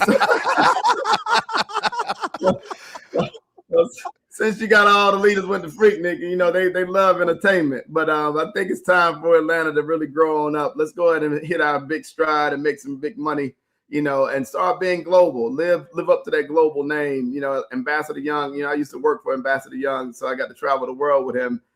You know, they laid out him, Maynard Jackson, they laid out an incredible roadmap for us. I mean, there's no other city that has the legacy of Atlanta. And so it's time for us leaders right now to take advantage of the World Cup. You know, how do we help businesses? Who's going to be the new Moody and all these names that came away from the Olympics that were made by the Olympics? Who's going to be those new companies? And so I committed, you know, Grove Park Foundation. We created a program called World Cup Ready. You know, we got socks, we got laundry services, we got bus tours, we got all kind of different things of small businesses that are ready to interact and engage and have fun. And I just want people, you know, I teach economic IQ and economic confidence. I just want our communities to be able to approach opportunities and just win. You know, that's the big deal right now for me, is how do we help them win at all times? You know, Grove Park Foundation has done an incredible job of just really creating a West Side community engagement, economic development support. But now it's time to just take it to the globe. The world is here. Hey, do you think that the success of Atlanta United FC helped kind of prove Atlanta deserved the World Cup?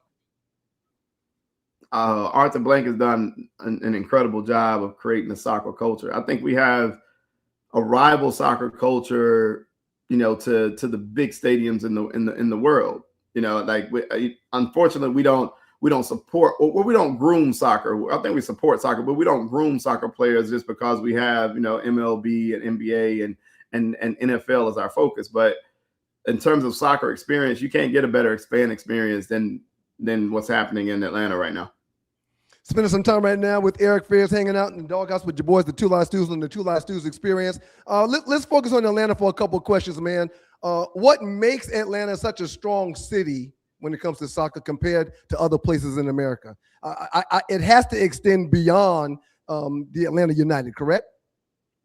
Oh yeah. No, I mean, we're a major Fortune 500 hub. We are the transportation, you know, essentially capital of the world, logistically superior. You know, we're uniquely positioned, you know, from the geographical standpoint. We are a melting pot, full culture immersion. You go down Buford Highway, you see something. You go to South Atlanta, you know, Southwest Atlanta, you're going to see something else. You go out to the east, you're going to see something else. You go to the country, you're going to see something else. I mean, we are a full melting pot. You know, I think people like to give that over to the New Yorks of this world. But when you think about Atlanta, Atlanta's a full city from that perspective. And then when you also combine that, you know, going back to the legacy of the Olympics, we're used to it. The Olympics weren't.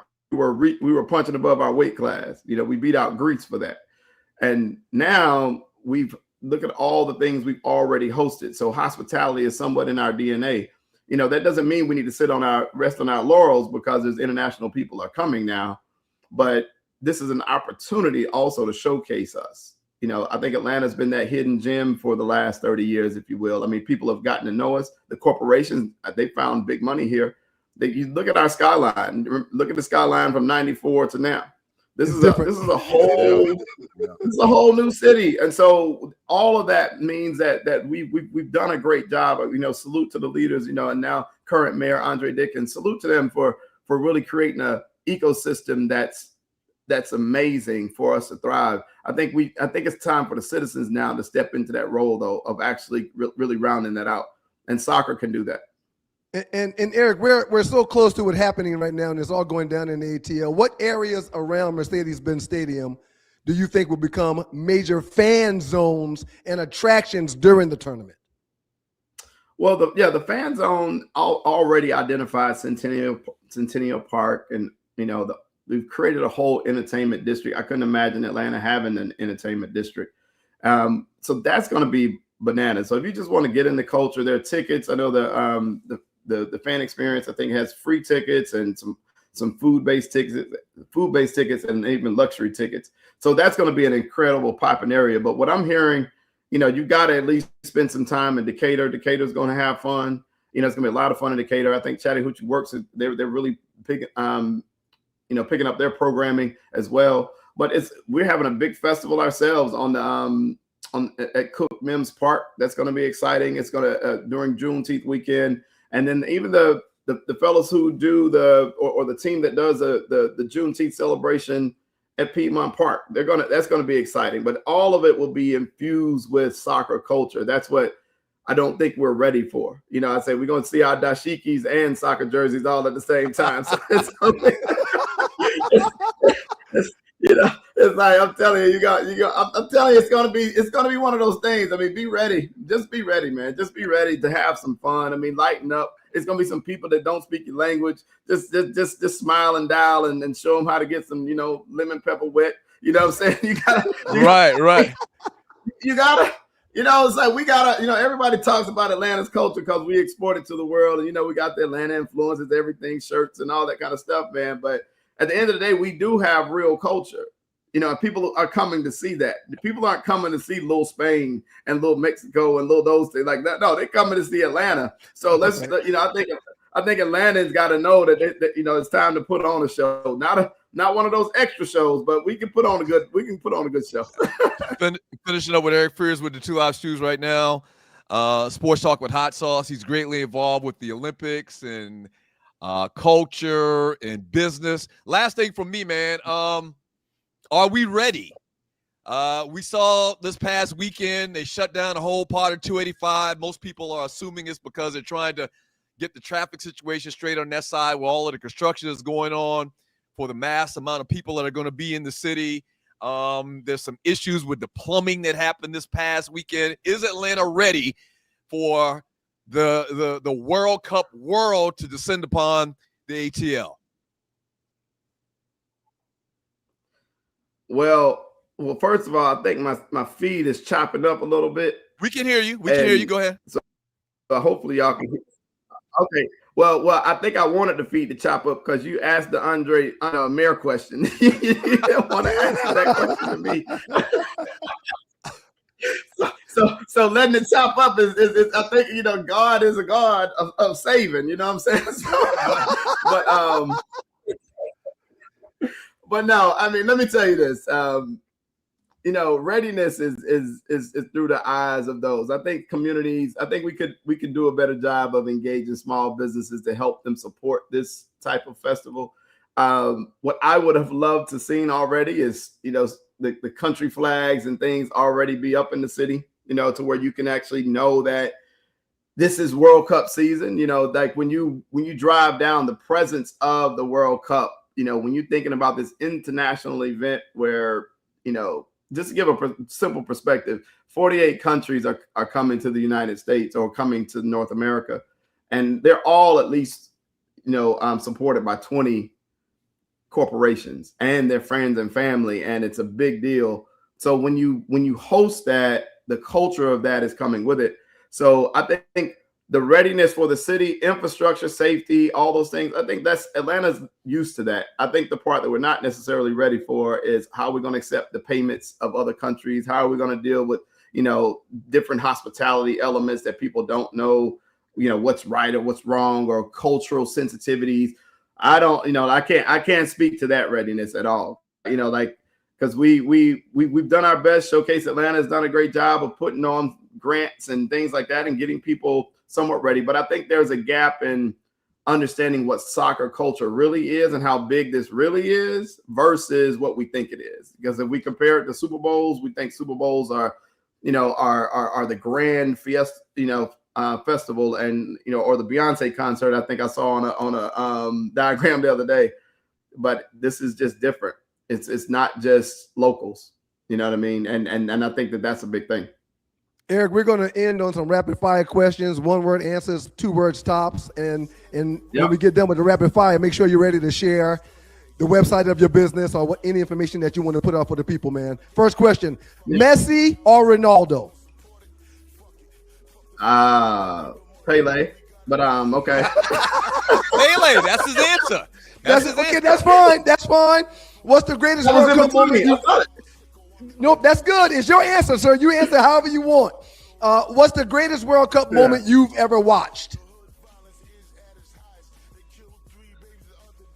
Well, look, I got to give a shout out to my boy Clint Mathis from Conyers, Georgia. That's why I rep his jersey. He told me at 5 years old he was going to score a goal, and he did. So that's always my best moment. Wow. What country outside of the U.S. will have the biggest fan presence in Atlanta during the World Cup?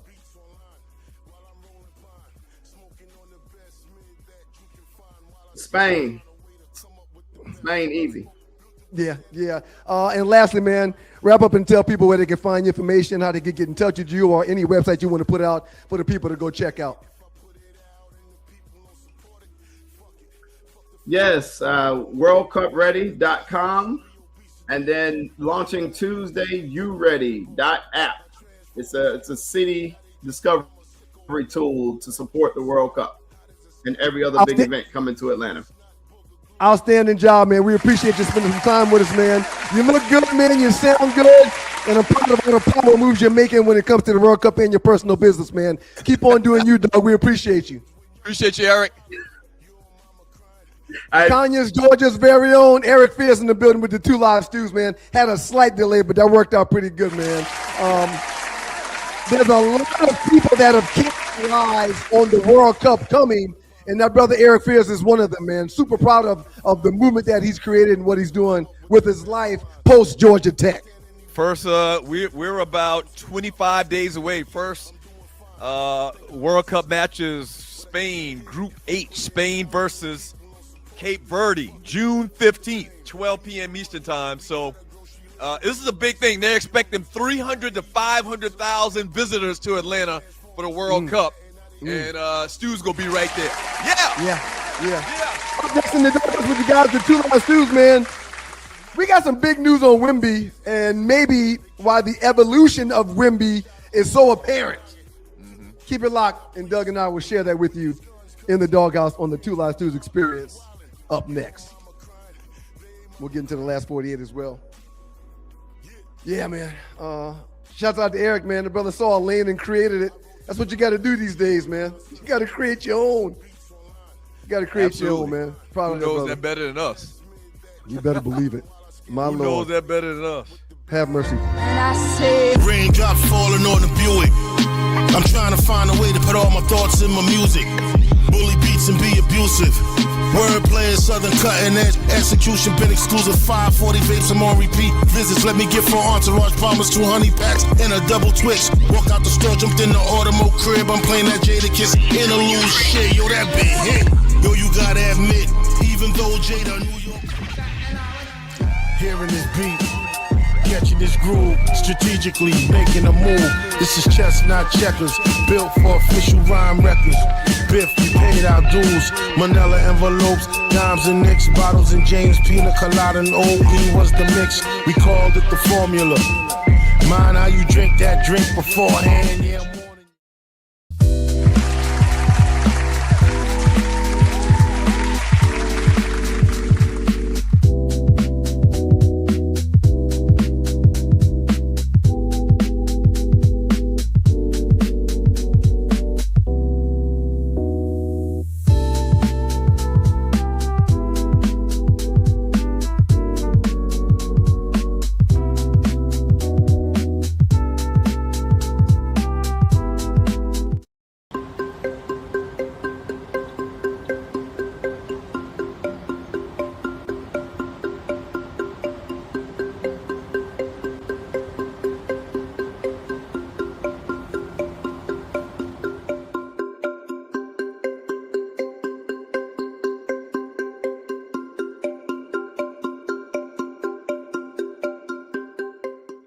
Welcome back to you guys, the Two Live Stews. He's Doug and Ryan, but together we're the Two Live Stews, and this is your Two Live Stews Experience. Did you see the ATL just now, man? Wait a minute. I'm confused. And you live in the city, man, and you have no idea what's going on in them ATL streets. Well, actually, I don't live in the city. I live in the city above. Man, you in the north goddamn of the city. Stop it. You in the city. Stop it. That was Atlanta yesterday? It's Atlanta right now, sir. It's right now, sir. It's not even raining here. Are you kidding me? It rained yesterday, and apparently the rain was not allowed to go anywhere. Look at that, man. Look at that, man. Where's that? And I'm not going to harp on the fact that you were unaware of what's going on down the street from you, man. That's incredible. That's a reason to be concerned, but it's also a blessing that you have no idea. Look at the broke down Waymo car. See that? Right. I think Waymo's the reason why part of this has happened. But yeah, wait. What do you mean Waymo is why this is happening? I'm being facetious, but you know, I keep seeing Waymos gathering together in cul-de-sacs, not allowing people to access in or out their neighborhoods. So I was just being somewhat funny, but it's okay. That was yesterday. Black Diamond said that's yesterday, not today. Yesterday it was bright and sunny here yesterday as well, where I live at. That video showed the rain. Tree didn't get AI to make that.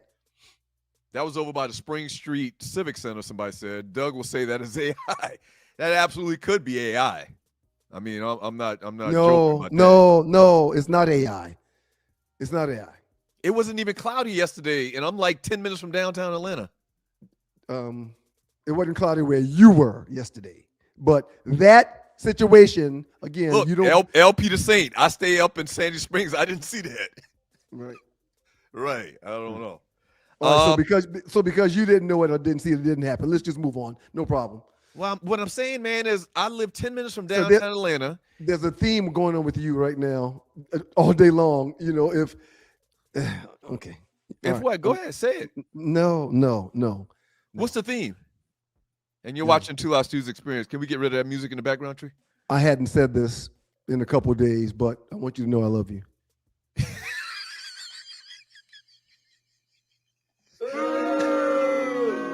Real quick before we jump in the last 48. You seen these pictures that have surfaced from this report done on Victor Wembenyama from ESPN reporter?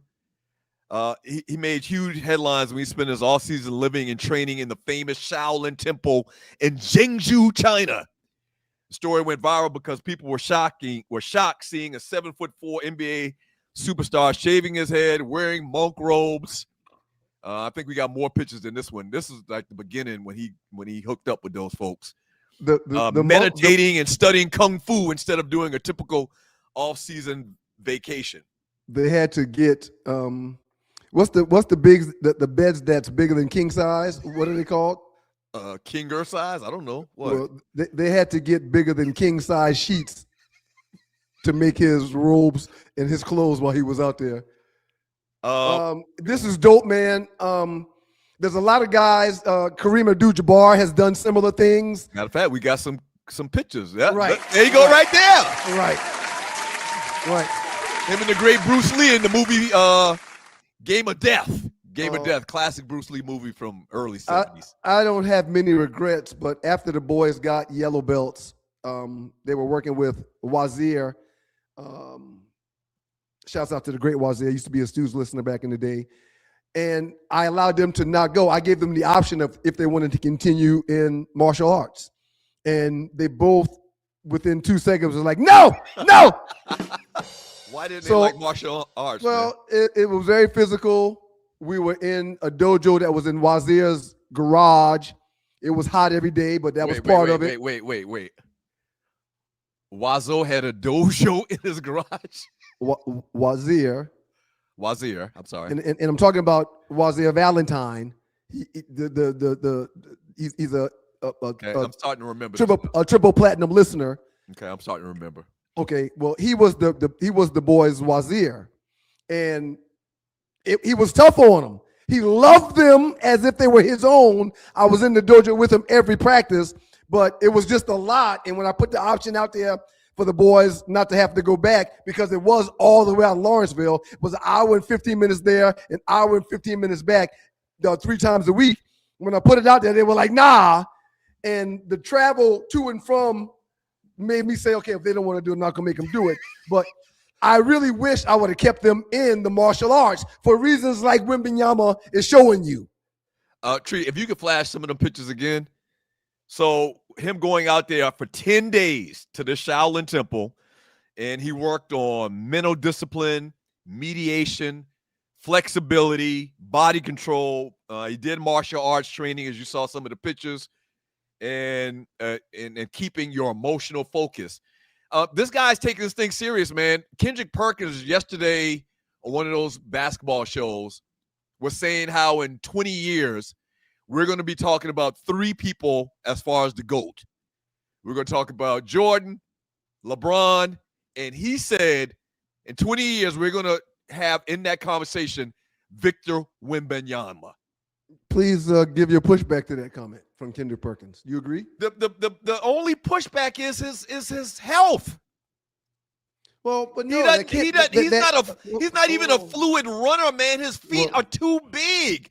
When he comes down from taking his jump shots, lots of times he lands on people's feet because his feet so damn big. If he can stay healthy, I 100% agree.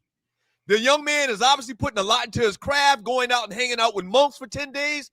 But I'm just saying, man, I don't see, and I'm hoping, I'm not even going to say that out loud because I don't want to put that in the atmosphere. Good luck to the young man, but you know what makes me extremely proud of Victor Wembanyama? The fact that he's taking his craft so damn serious. Yes, yeah, I respect that.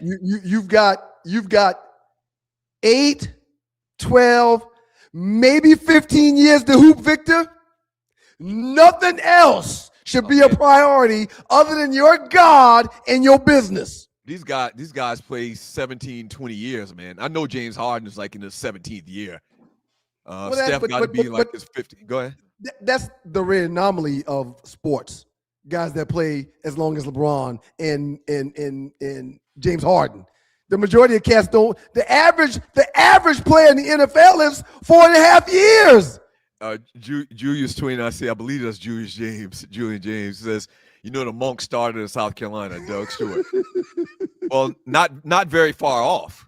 Very far off. I talked about this like a year ago, and I've talked about it several times in the last 25 years. There is a monastery in Monk's Corner. The town is not named after this monastery and the monks that live in this monastery. But yeah, our name is Monk's Corner. It's called Mepkin Abbey. If you don't believe me, look it up right now. In the woods of Cordsville, South Carolina, is a monastery with a bunch of monks. We actually took field trips there in the 1st and 2nd grade and watched them like for a couple hours. And how they survive and how they make money is they sell eggs. Chicken farm. It's an egg farm. And it's very interesting. But look it up. Mepkin, Mepkin Abbey. Marcus Messiah. Why do you say that? Dash X3s. He's got a point. Women need some lemon pepper wet to bulk up. Sir. Well, they said that yesterday. Go ahead. In the next 2 years, he's going to put on 20 to 30 pounds of nothing but muscle. That's a lot. He will. Kendrick Perkins also in that same clip that I was telling you about where he was saying women's going to be one of the greats. He mentioned how they showed a video of him when he first got into the league, and now he's already put on like 20-something pounds. Imagine how much skinny he was if we look back at film from his first years, and he's 20 pounds bigger now. Yeah. He's going to be an animal for a very long time. And the maturation process that he has undergone already is mind-blowing. He's much better than he was year one. He missed a lot of time last year because of the clots, and this season, he should have been the goddamn MVP. He looked tired last night, though, man. They ran him ragged last night. They're beating him up. And it's not just last night. You were talking about how they were taking it to him. Sir, Minnesota beat his ass in that last series. I think to be successful against them, you're going to have to beat his ass. You're going to have to. That's the game plan. You're going to have to beat his ass. You're going to have to body him. You're going to have to push him around. Be up under his feet when he takes jump shots. Yeah. You're going to have to. Again, it's what LeBron did to dethrone Steph Curry in Golden State. Every time Steph got the ball, there was somebody willing to hit him. Yeah. There was somebody willing to take a foul. Right. And that's what Detroit did all the bad boy years. Yeah. With Wemby, they're trying to out-physical him, and as slight as he is in size, he's being just as physical back with them. He's trying. I love him. He's trying, but yeah, the game book on him has to be, we got to beat him up a little bit. Well, that's everybody. We can't just let him just dunk at us all night. We can't.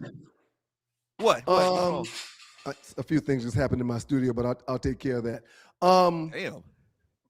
Real quick, it's not just Wemby or Steph that has been bodied. Everybody that's an MVP style of player, maybe not Shea because he's so quick and he gets the ball off fast, as we saw last night. Your background back to this. Yeah, I know. I got to fix that in a second. I will. Michael Jordan. Everybody that has that type of prowess on the basketball court, the only thing you can do with them is try to out-physical them. Yeah. So this is part of the course when you're the style of player that Wemby is. Yep. And you're watching the 2 Hour Studios Experience. Doug Stewart, Ron Stewart. Tree stepped away for a second, but let's go ahead. Let's get it going. Last 48, the biggest memes in the 2 Hour Studios Facebook chat group over the last couple of days. And we started off with the Magic Man. Shouts out to Desmond Fowler in NBA's greatest debate room. What I do, man, is I get a membership to a bunch of these different groups, and they supply us with great content all day long, man. I love it. Magic Johnson's final MVP performance in Game 6. Magic played center, stepping in for the injured Kareem Abdul-Jabbar. Your point guard stepped in and played center, got you 42 and 15 shooting 61% from the field. And y'all try to tell me Magic Johnson ain't in the conversation as the greatest basketball player ever. Because he's not. We're y'all not making that up. That. Well, because he's not. Yeah, he is. He absolutely is. Well, he is because there's not really been a bigger winner. There's not been a bigger influence on team success, more so than Magic Johnson. I gotta say this, man. I gotta say this. You hear about Kareem, man.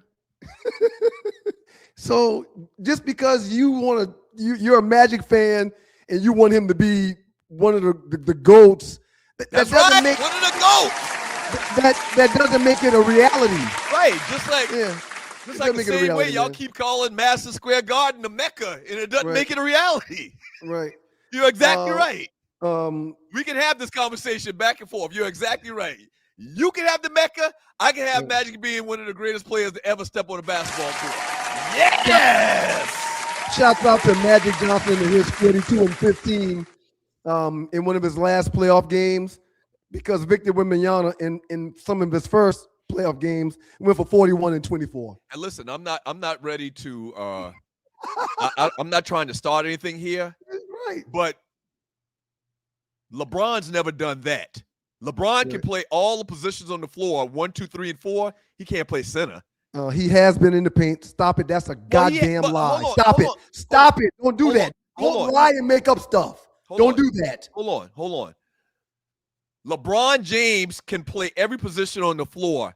He's never played center to the degree in what those stats show Magic did. To the degree. To the degree. Absolutely. Okay. So to the degree means that he has played the position, but didn't drop 41 and 20 like Magic did. Is that what you're saying? You're way too triggered to have this conversation. Let's do it. Not only that, Tree, let's do the next one, please. Let's get out of this. Well, you can call Tree all you want. I'm gonna say what the hell I got to say. Something that Magic hadn't done that LeBron did was lead the league in scoring. To be the league's leading scorer. Magic hadn't done that. Tree, we can move on. Let's go to the next one, Tree. The LeBron hate disguised with LeBron fandom is BS. Stop it. Ooh, this is a good one. I can't wait to get your answer. I can't wait. Shouts out to the D 107.5 in Detroit, Michigan. WGPR. D's nuts. Shouts out to our folk up there in the D. D's. I can't help it. Yeah, I know you can't help it. He was like a 6-year-old. Remove the worst quarterback. So that guy to the left, I think is supposed to be Vince Young. That is Vince Young. That's an AI Vince Young. Okay, it's okay. I don't even think you need to mention that. Just go ahead. So then you got Johnny Manziel all the way on the right. You got your boy, quarterback for the Florida Gators, Tim Tebow. You've got Cam Newton. That looks like an AI Cam Newton too. Joe Burrow, LSU quarterback, and then what's the guy's Sooner outfit? Baker Mayfield, Tampa Bay Buccaneers quarterback. Get Johnny Manziel the hell out of there. Get Johnny Manziel the hell out of there. I think we kind of forget how great Johnny Manziel was that Heisman year. Stop it.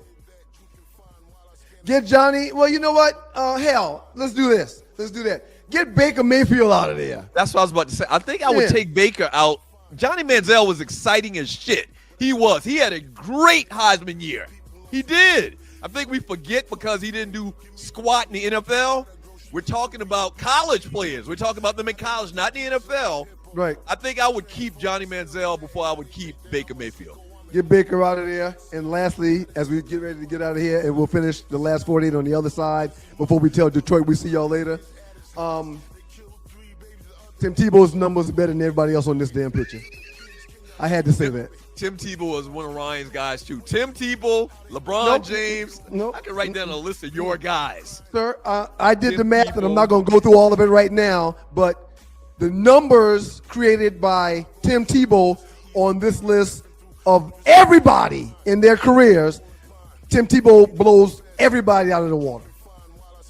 Running it, throwing it, winning it, MVP in it, all of it. All right. He was a when great. we get back from the break, we're going to finish up last 48, which are the biggest memes in the 2 Out 2 Facebook chat group. Hey, Detroit, we appreciate y'all, man. We see you on the other side on Monday. We appreciate you. Big things popping in Detroit. Shouts out to the good folks at WGPR, Hot 107.5 FM HD2 in Detroit. The Sports Rap Network is in the building. If you want to keep watching and keep listening in Detroit, go to the YouTube page and pull up the show. You can hear the rest of it as we finish the last 48 and get into the super chat. Or you can go to the Sports Rap Network app. Hopefully all of y'all have downloaded that so y'all can keep sharing and giving the gift of the 2 Live Stews. Hey, Douglas. Speaking of gifts, the gifts that keeps on giving, Classic Stew is coming up next. A classic clip, probably 20-something years ago, provided to us by our brother, the Stews historian, Brother McDowell, in St. Louis, and he proud. Stay tuned as we talk to Barack Hussein Obama, or facsimile thereof. Classic Stew coming up next. If you just joined the 2 Live Stews, we're set to talk to President Barack Hussein Obama, or facsimile thereof. It's a great day when it comes to our country, man. And one of the men most responsible for hunting, finding, and killing Osama bin Laden is President Barack Obama. And guess what? He now hangs out with the 2 Live Stews on Sporting News Radio. Mr. President, how you doing today, sir? Hey, how's it going, Stews?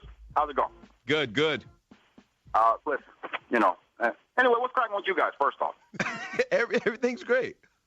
Well, I tell you, the only way this could be a better day for me is if you told me that the Bears drafted a quarterback over the weekend. No, really, they could ship Jay Cutler's butt out of town. I mean that. Then it'd be a perfect day. Yeah, we're talking to the president with the 2 Live Stews on Sporting News Radio. Mr. President, you settled the birth certificate nonsense. You took some shots at Donald Trump, and you took out Osama bin Laden. Now, that's a pretty solid week. What's next? Being totally honest, totally clear, Doug, I was not kidding about finding out who took out Biggie and Tupac. That's still on my heart. That's on my heart. Right. Now, I'm not a killer, but don't push me. If I can track down somebody in the middle of nowhere in Pakistan, clearly, I can get some Navy SEALs to take out a couple of gangbangers. Right. Well, Mr. President, you mentioned the Navy SEALs. Can you talk about the jobs those men did in taking care of bin Laden? Ryan, those cats are special. And I mean, totally special. They're like a combination of like Chuck Norris, Derrick Rose, Mike Tyson in his prime, not with the tattoo. Right. In his prime. I'm just proud of those young men. I'm just hoping that now people will get the hell off my back. Let me do my damn job. We're talking to the president with the 2 Live Stews on Sporting News Radio. All right, Mr. President, that's a good point. Do you feel a sense of momentum these days? I mean, you've got a good streak going on, you have to admit. You're damn right, Doug. I'm going to Disney World. I'm going to take in tonight. Tonight I'm just going to take off. It's a long day. And settle back, have a couple beers, drink a couple Blue Moons, and watch my Bulls. Get it in. Mr. President, that's exactly where we want to finish things up with you. We're pulling for the Hawks in this series. Of course, you figured out why, I'm sure. But we do want to wish you the best of luck. And we also want to thank you for your hard work in taking out bin Laden. You're pulling for the Hawks? we live Come on, son. You're really going to try and put Joe Johnson on my man Derrick Rose. Have you watched Derrick Rose? Yeah, we always Come on now. That's nonsense. Come on. Are you for real?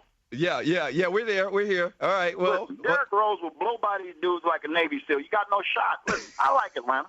I like Atlanta. Right.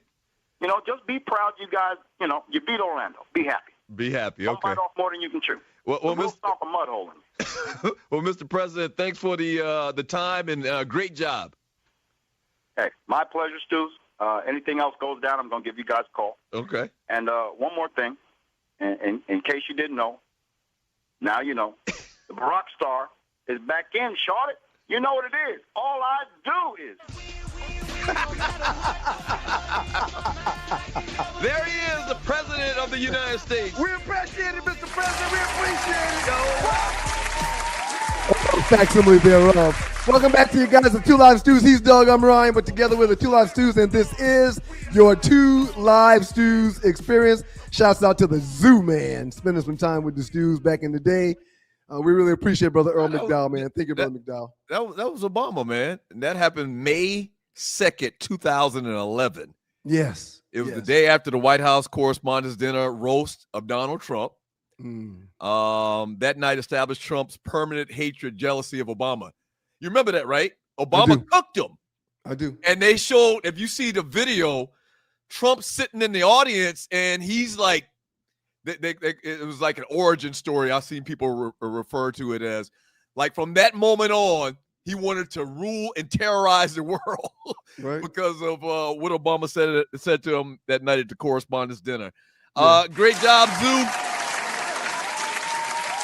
All right, so we got a few more memes to get to. Okay, yeah, let's get to the memes before I start. 4 more memes to get to, and is it pick of the day or no? Next segment. I think it's 3. Well, there is no more segments because we're in the 9 o'clock hour. Okay, and we've got 3 more of these, and then we'll be done with the pictures of the day or the last 48. SGA passed Kobe Bryant. SGA having more MVPs than Kobe Bryant doesn't sit right with me. Absolutely, and what's even worse is that punk ass Steve Nash got 2 of Kobe MVPs. Your thoughts? I mentioned it on the show Monday. I'm flabbergasted that Wemby did not get the MVP this season. He didn't get any votes, really. He got like 10 votes. Right. He was third by a lot. What basketball were they watching when this guy dominates on both sides of the floor? It blew my mind. And that's one of the reasons why he came out for that 41-24 in game 1 versus OKC, because SGA had just received the award prior to that game, so he was pissed off. I don't mind SGA having more MVPs than Kobe. I just thought about this. Let me jump in for a half a second. Okay, no problem. We've had a 2 decades long debate about stats and whether stats lie or not. Mm-hmm. SGA got 2 MVPs. Kobe does not have 2 MVPs. I think Kobe only has 1. The stats say SGA is a better player, right? Based on the MVP awards, right? It's not true. Anybody that's watched any basketball and watched Kobe Bryant and watched SGA know that stat is a lie. SGA cannot hold Kobe Bryant's jock strap. Go ahead. This is not a pissing contest, but SGA is the bomb.com. He is unlike any player. I didn't say he wasn't a great player. Right. So he can wear Kobe's jock strap. No, and him getting yes he can. Okay. Yes, he can. He can. Just another point. Stats lie.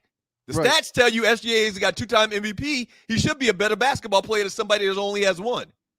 But that's not the case. No, anybody that watch basketball knows that. That's a lie. There's two different time frames. It's a different season. They competed against different players. Right. No, SGA having 2 MVPs doesn't state because he's got more MVPs than Kobe that he's better. No, it's a different era. So you agree with me? Sir, but you can't defame or play down. I'm not defaming him. The significance of said player SGA. You can't. Okay. Let's just go to the next one. Yeah, you a goddamn Laker fan, man. Everybody now Laker fans. Some people just like basketball. Have anything to do with being a Laker fan. Everything to do with it. Do you think SGA is a better basketball player than Kobe Bryant? In today's game, yeah, Kobe ain't here. SGA is the guy. So Kobe, it's a different era. That's what you do when you don't want to answer the question. You change the subject. Sir, real quick. Change the subject. Okay, I just asked you a question. Can I answer the question? No. The question was yes or no. That's all. Right. I will take SGA over Kobe any day. Kobe was a selfish basketball player. SGA, averaging 30 points a game, isn't a selfish player. Let's go to the next one, Tree. That's all I need to hear. That's all I and the people watching this show, listening to this show right now need to hear. Right. You're taking SGA over the beat. Kobe had to be Kobe playing with Smush Parkers and guys like that. SGA has got it's different. But yeah, I'll take SGA all day over Kobe. His ball hogging ass. Thomas Hill. What up, Tom? SGA can't hold Kobe's jockstrap. Stop doing it. Peace, Thomas. Good to see you, bro. All right, let's go to the next one, man. Another Knicks fan in the building. That was great. That was great. SGA is very comparable, I guess, in a lot of categories, but you know the one thing that he don't even come close to Kobe in is heart. Is dogness. Yep. Dognantacity. You know one thing that Kobe doesn't do that SGA does? Share the ball. We're not playing 21. We're not playing one-on-one basketball. It's a team game. Yeah, Uncle Mike Ryan out of his goddamn mind. Yeah, I just think a lot of times you say these things just for debate's sake, and I get it. Right. That's how we were trained. I get it. Best 80s rapper below. Can somebody please put in the chat room who the guy is with the Yankee hat, the red Yankee hat, and the red Adidas suit. So you got K Solo, you got Bismarcky, Will Smith, Special Ed, Run, obviously for Run DMC. What's the brother name? The bottom left from Cali. Then you've got Chubb Rock to the right. You've got Slick Rick in the bottom middle. What's the dude name from Cali? Real gruffy voice. Oh, there's a couple cats that we Tone Loc. Very good. Now I still do not, and still no one has given us the name of the guy in the middle left. I have no idea. Is that Raw Bass? I guess that might be Raw Bass. An older Raw Bass. You don't look like Raw Bass from 40 years ago. But which one of these guys is the best rapper, man? Boy,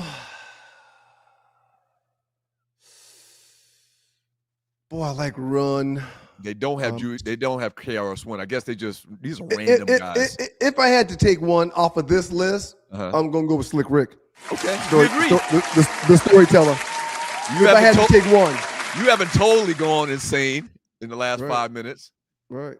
Yeah, Slick Rick, I think, is the best MC, clearly the best storyteller. Then I would say close second overall. I mean, I like Run, man. A lot of people think that don't put Run and DMC in the conversations with like the great lyricists of all times.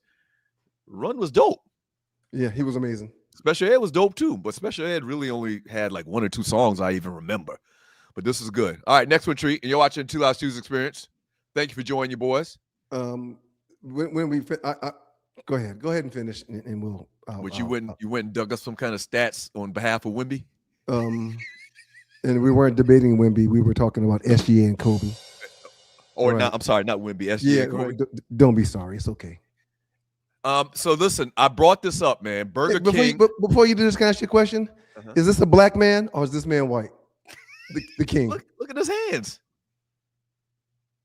No, he could be extremely light-skinned or he could be a Nordic. True. So yeah, before we have this conversation, I want to know if the king is a black man or is he Nordic? That could be El DeBarge in that damn king helmet. You're right. Okay. From his hands, I'm taking that he's white, man. He's a Nordic. Okay, all right. Let's move forward then. So this is very alarming, and I want people watching this show right now to pay attention when they see this. There's a commercial Burger King put out. You know, they're on this big kick about they're going back to their roots. They're going to start back making the burgers as good as they were 20 years ago. They fell off a little bit, and they realized that. They're sorry. They're apologizing. They're going back to basics. They got a commercial out, man. And they took 3 seconds of the commercial and they screamed out, "We fired the king. We fired his ass." They showed him walking out the door with a box, I guess, of his belongings, like they did to us when they ran us out of the building back in 2011. And it was 3 seconds and that was it. Now, my math tells me I remember seeing Burger King commercials when I was like 10 years old, and this was the guy in the center of those commercials. This guy puts in 40, 45 years of hard work and dedication, and that's how they do him? Pay attention to the commercial when you see it again. They say, we fired his ass, and that was it. It was 3 seconds. They showed him walking out the door, and that's it. I mean, no pension, no gold watch, no nothing. 45 years of his life devoted to Burger King, and then shit on him, and 5 seconds threw him out the front door. No pension, no gold watch, no nothing. Pay attention when you. I'm bringing attention to it because when you see the commercial, you're going to pay attention and tell me if I'm lying. Brian Hill, this is a good message. You used to work in this industry also. Brian Hill says, I worked at BK. Patties go from frozen to done in a minute and a half. That's not good. I like Burger King too. The king is a brother. That stupid ass clown from McDonald's is annoyed. Only self-respecting brothers cook their meat on the grill. That's funny. I want y'all to pay attention to the Burger King commercial when they fired the king. They gave him 3 seconds, showed him walking out the front door with his stuff, and that was it. 45 years of service, and that's what you get in corporate America. Burger King is coming with the McWhopper. Okay, man, we got to get into, we got to do a couple of things. One, we got to bring Tree in and make sure she's okay. And then 2, we got to get into the super chat and give the show back to the people in the chat room. And we also have to do number 4. But before we do all of that, let's just talk about this real quick. SGA is in his 8th year. No. Y'all be quiet. Give me a second. Y'all got to be quiet. Don't be disrespectful. As I look through the stadium. Hey, Tree, let's do a poll. Who's a better basketball player, Kobe Bryant or SGA? And let's see what the people say in the chat. NBA seasons 96 through 2004 for Kobe, 2018 through 2026 for SGA. After 8 years, Kobe averaged 25 points. SGA is averaging 27. Check mark to SGA. Career points per game. Kobe's averaging 21.8. SGA 25.3. Check mark for SGA. Rebounds per game. Kobe 5. SGA 4.7. Check mark Kobe. Assists per game. 4.3 Kobe. 5.3 SGA. Field goal percentage. 45.1 for Kobe. 51% for SGA. I'm not just blowing smoke or trying to defame or downgrade Kobe's greatness. But after 8 years, you can't talk to me like SGA is not on the scale. You can't. You're a Laker fan, so that is what is going to determine your energy for a debate. And that's fine. That's fine. But the reality of the situation, after 8 years, the more effective player, and with the title and 2 MVPs, is SGA, not Kobe. That's what the numbers say. And I know numbers don't matter to you, even though a number determines the winner and the loser. I know numbers don't matter to you, even though 2 is greater than 1. SGA has 2, Kobe has 1. I know those numbers don't matter, but they should. I'm gonna say something as calm as I can. Yep. That's the point. Yep. That's the point. Yep. When I always say numbers lie all the time. Right. You just spit. Yeah. Hold on. I'll let you talk. Right. You just spit out 5 minutes worth of numbers. Mm-hmm. And there's not really anybody in the world. There are going to be some people that just want to, be the opposition and say, yeah, I like SGA better. After 8 years, MVP awards, Kobe 0, SGA 2 after 8 years. Kobe didn't even get an MVP in his first 8 years, but SGA has 2. I'm listening, and I'm sorry for cutting you off. That's the point. That's the entire point. And you just proved the entire point. Stats lie. You can poll 1,000 gazillion people, and 97% of them, what's the number saying right now? 88%. And I'm not telling people who to vote for. 88% of the people say you're insane. MVP awards. And this drives home the point I've made for 25 years doing this. Right. Stats lie. There's not any legitimate, real, sane person ever going to take, when they have the option, a prime SGA over a prime Kobe Bryant. Final MVPs after 8 years, Kobe 0, SGA 1. Scoring titles after 8 years, Kobe 0, SGA 2. Oh yeah, Career points after 8 years. Kobe, 12,215. SGA, 13,000. No, there's no comparison. No. One is better than the other. No, numbers don't matter. I understand. This is where you lose credibility. I understand. You say shit like this. Seriously. I understand. Right.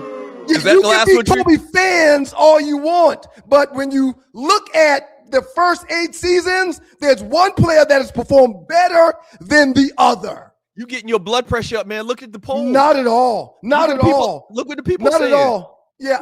But the people have an opinion. Why do you do this type of thing? Yeah, no, yeah, sir. Hey, there's no comparison. You're right. There's really no comparison. One is done exceptionally better than the other. Tree, we ready to come on? Where's Ollie at? And you're watching the 2 Hours Tuesday experience. Let's just keep the poll going. If you like to vote, put a 1 in the chat. If you think it's Kobe, if you think it's SGA, who's a better basketball player at the height of their career? Right now, I would say we are at the height of SGA's career. Tree is right. Or SGA. It's story 4 before we move on. She's right. And I can't wait to get her on to make sure that her pressure is okay and she's doing better towards the end of the show than she was at the beginning. So last trending topic, and this is the 2 Hours News, in honor of Wemby going to the Shaolin Temple in China. 10 places, and I think we got Arlie and Tree back. Give you the top 10 places Americans would love to visit before they die. I've got a list. And then I also want to ask y'all, the crew, the show, where's the most interesting place that you visited in your life? Okay. So, but here's a list of top 10 places where Americans would like to live before they die. Coming in at number 10, the Maldives. Number 9, Egypt. Number 8, Bora Bora. I don't even know what Bora Bora is. Do y'all know? Ladies, do y'all know? It's pretty wherever it is. Okay. On the water. That's all I know about it. I'm about to tell you. It's Indonesian. French Polynesia. Okay. All right. Number 7, Australia. Number 6, Dubai. Arlie's been to Australia. Number 5, Greece. Nope. Some of y'all have been to Greece, right? I haven't been. Yes. Ryan's been. Ryan has. It's beautiful. Coming in at number 4, Hawaii. Been there. Number 3, Japan. Oh, my brother just came back from there. Tree, you been to Japan? No, I was in Taiwan. Okay. Arlie, for people new to the show, Arlie's brother is Bobby V, legendary crooner, vocalist, singer. Hey, you have a gig over there, Arlie, or something? Yeah, he did. He actually just came back. Right, Mother's Day. He came back Saturday before Mother's Day, so he could be here for his mom on Mother's Day. I have listened to his show. Is it 104.1 in Atlanta? I've listened to his show 2 or 3 times in the last week or 2. He does a good job. He does a good job. He ignorant though. He's silly.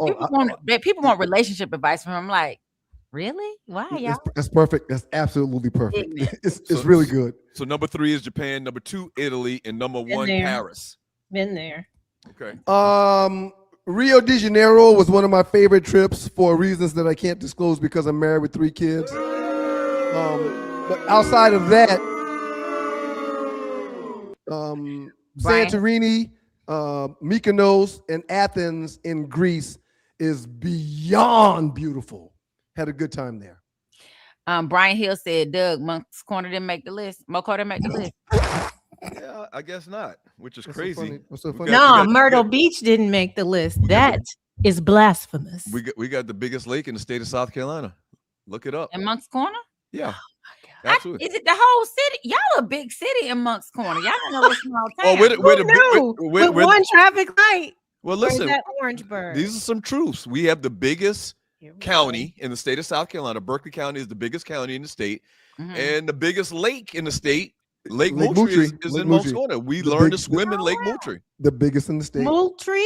Moultrie. Moultrie. M-O-U-L. That's kind of somewhere. French.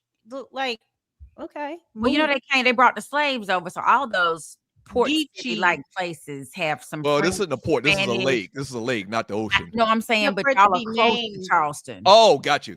Right. Exactly. Yes. There's a lot of English, European influenced names, or not influenced, but names in our area because, settlers, the damn pilgrims we talked about earlier. Pilgrims. Yeah. All right. So where do you want to go? Where's someplace you want to visit before you leave this earth? I want to go to Seychelles. Seychelles. I heard it is absolutely amazing. Wherever it is, it has to have some water for me because I'm a Pisces and we need to be by the water. Pretty blue water, not brown water, blue water. Okay. Yeah. All right. What about you, Tree? I would like to go to Thailand. I need the first class flight. So I just because it's so long, about 23 hours, I think. My favorite. Our Thailand is nice. My favorite place was Nice in France. Again, Nice and Monaco, but it's the water. The water is just very alluring for me. How about you, sir? Is there someplace you want to go, or you've already been there? That your favorite place to visit, or you want to visit? I would love to go to the French Riviera. That's where I'm talking about. I've seen the most amazing. Hadn't been there yet.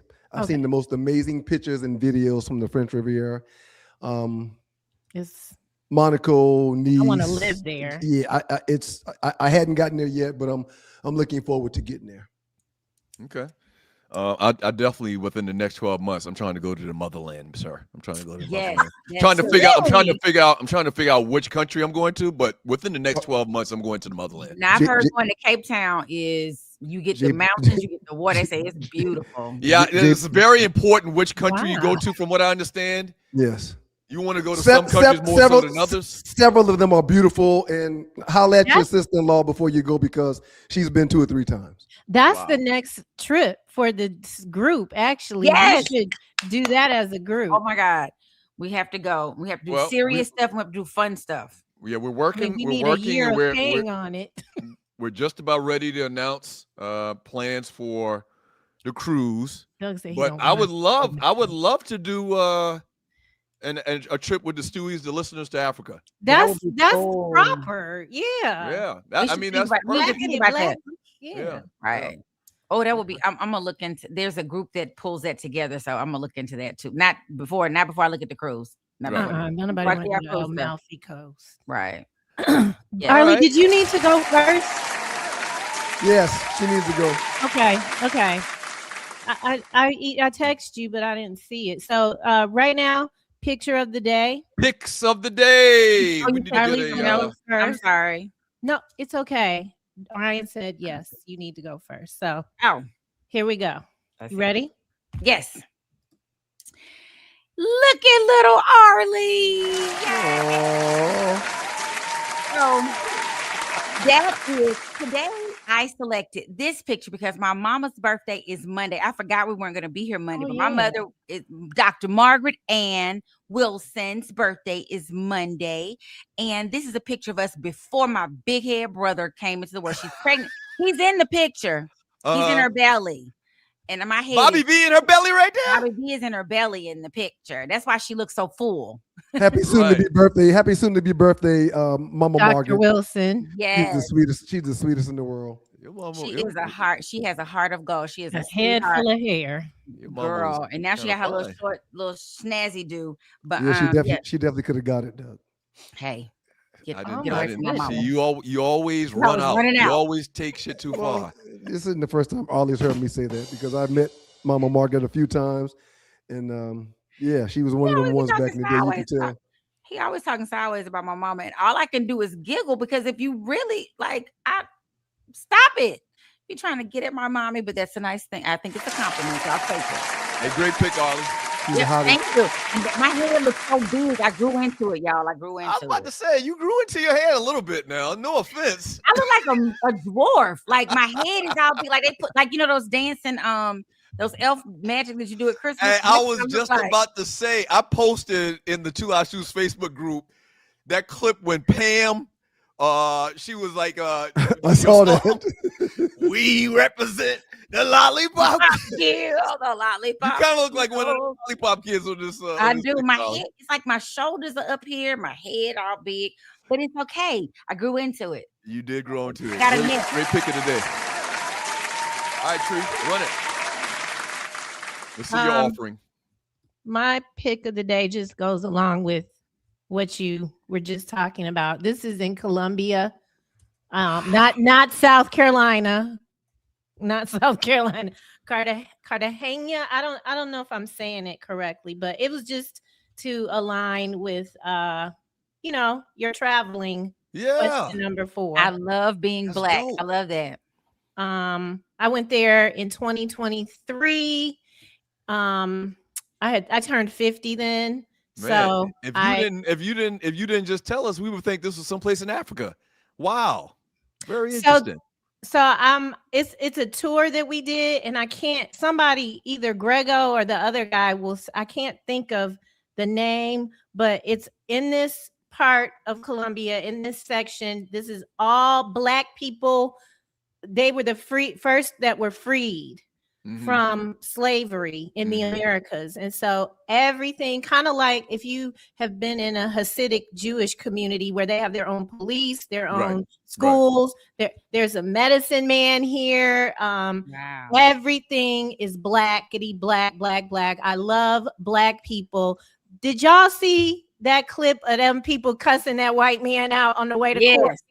Yes. Black. I want to be Black forever. So The lady went in, cornbread. I was cracking up at her. So yeah, that's my pick of the day. Pick of the day is it's hard for me because you only get one, and the last couple times I've sent you multiple. Like, can you please post both of these somehow? It's hard to just pick one, Tree.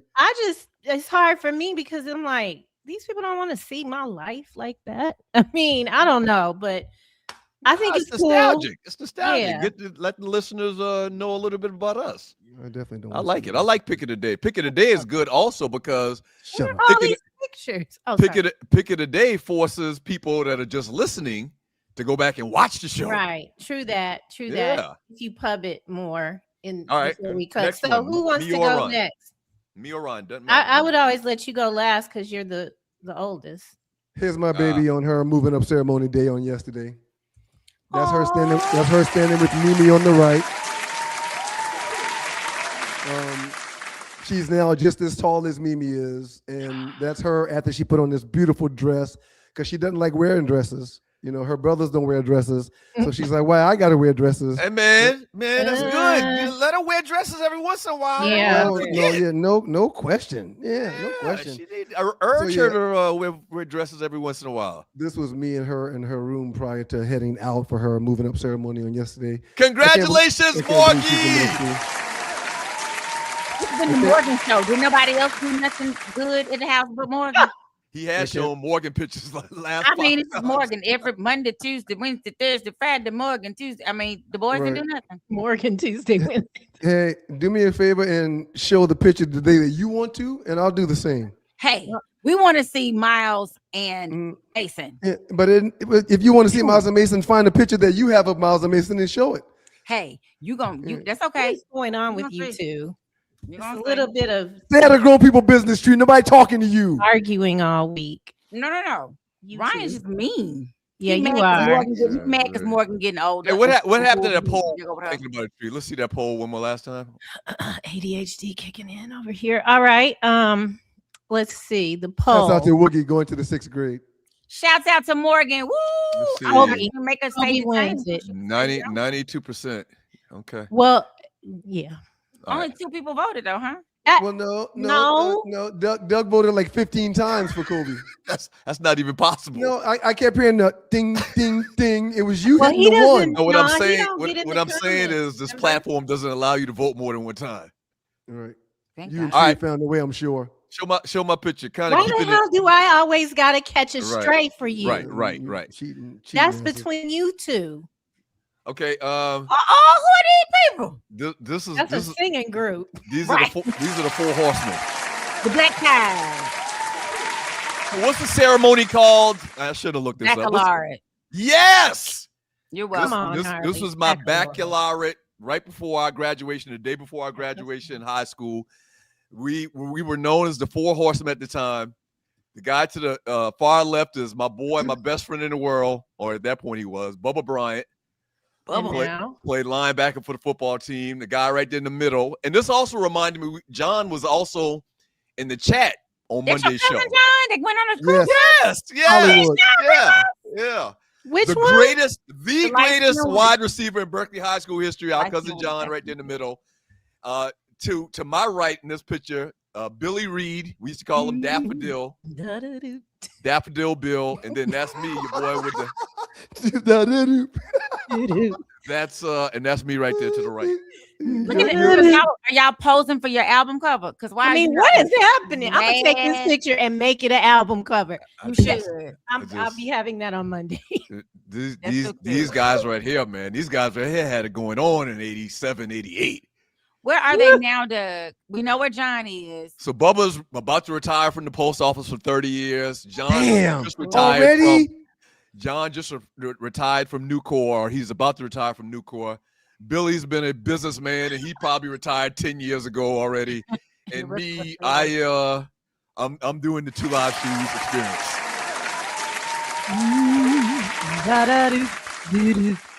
Picks of the day. I like picks of the day. I love it. So real quick, I don't want y'all to get mad at me, but can Yeah, I do something real quick, Tree? He got another picture. You got to look at. Here's a picture of the Acropolis of Athens in Greece, and I just want y'all to see the beauty, and that's the Acropolis up on the top of that hill back there, above the beer at the top, and then here's a picture of the Acropolis right beside it. It took us like forever to walk up there, but absolutely beautiful sight. Okay, that's all I wanted to do. The first picture you showed looked like one of the scenes from Vikings, where they were just getting off the boat and they were about to go and slaughter 300-400 people with many axes and. It's a really good show, man. All right, Arlie, thank you so much. Thank you, Arlie. Good seeing you, Arlie. Thank you for being here, Arlie. Outstanding job today, Arlie. Everybody have a safe weekend. Happy Memorial Day. So Arlie, no show on Monday. We'll be back. We'll be back after Monday sometime. We'll figure that out. So pay attention and follow the Two Lives to subscribe. So and all that. when you drove by Tree's house, did you put the window up so she couldn't see you? I didn't drive by her house. I passed by her friend Marcus's house, and I happened to see him on the porch, and I was like, wait, because I record. I was trying to tell you, Tree. I said I'd go record right down the street from I you. know. I knew that's what it was. Now I realize exactly. Well, still trying to realize it, but yeah. And I saw him. I turned around and went back. I was like, "Hey, Marcus, it's Arlie. How you doing?" He was like, "Oh, hey." He wasn't as excited to see me as I was to see him. So that was one of them. Well, damn. Let me Stop it. He texted me right away. I just saw Arlie and look, and then I said, "Oh, she's probably going to run lines." This nigga said, "What?" Cocaine, right? I promise you. You say lines, people think that candy. I didn't even. I was like, I wonder what he thought. I said, please, now come on. Outstanding job, Arlie. We appreciate your participation. Thank you, Arlie.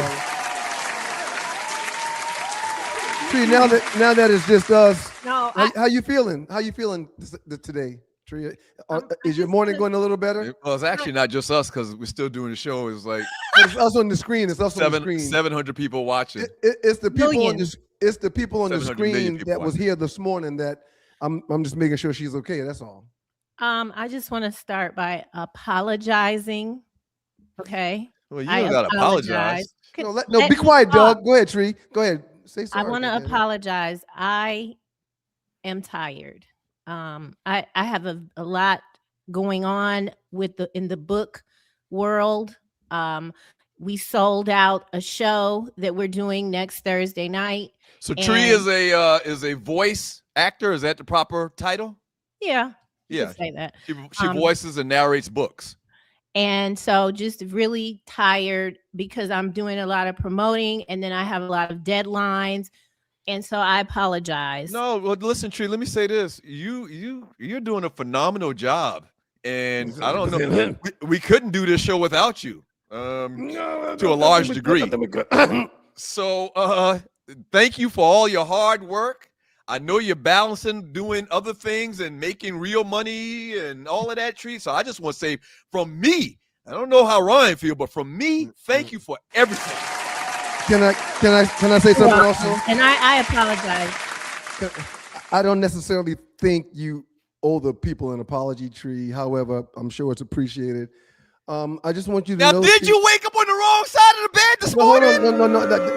No, don't do that. Don't do that. Don't do that. Don't do that. Don't do that. Tree, please ignore that. Ignore that. I'm gonna take it. It's fine. I No. Just ignore that. Just ignore that. And all I wanted to say was that you're the only one that's got a lot going on, Tree. So it's okay. I mean, the only one that's got things to do, has got deadlines, you're the only person that has a schedule, that has places to be and things. Because I'm not the only one. I would expect a level of empathy from you as it relates to the order that I need to do this thing effectively. Jams, thank you for checking your email. You did a fantastic job. He killed it. Didn't he kill it? Didn't he kill it? Has to stay. He killed it. He killed it. As a matter of fact, he's gonna mess around and take somebody's job. And as a matter of fact, these cats that have done Chop It Up are worthy. There's only 2 people that do the job. Well, listen, Jam, I'll call you after the show. But what do you mean he's gonna take somebody's job? There's only 2 of us. I'm just trying to say it really narrows it down. When there's an absence between you and I, the Chop It Up segment has shown us that there's several people that are worthy to step in and do what needs to be done. Speaking of which, I'm glad you reminded me. Listen, if you're available to do Chop It Up, to come on and chop it up with us, email me, sme.dougstewart@gmail.com, and put your team or whatever sports issue or whatever sports team that you're passionate about, put it in the subject line. And you also need to have the availability between 7 and 8 a.m. If you got to go to work, you can't participate. If you can somehow manipulate your schedule and leave work for a minute and jump on Chop It Up, yes. People that have to work and know they can't do it when we tell them we want them to do it, no need to even email. But if you like to come on and chop it up with the stews, whatever you're passionate about, sports, your teams or whatever, email me, sme.dougstewart@gmail.com. And put whatever you're passionate about in the subject line and your phone number, and we'll hit you up when we want you to come on. The young man that y'all met, sorry, go. No, you go. Go ahead. The young man that y'all met at the Sauce, he didn't follow directions, and I just realized that he texted me 3 or 4 videos. I asked him to email me his videos, but he wants to do it. I have to pull it because my phone is bullshit right now. Anyway, I have some people. And speaking of coming and giving the show back to the people, I went on TikTok Live last night. I made $1.61, okay, for a 1 hour live.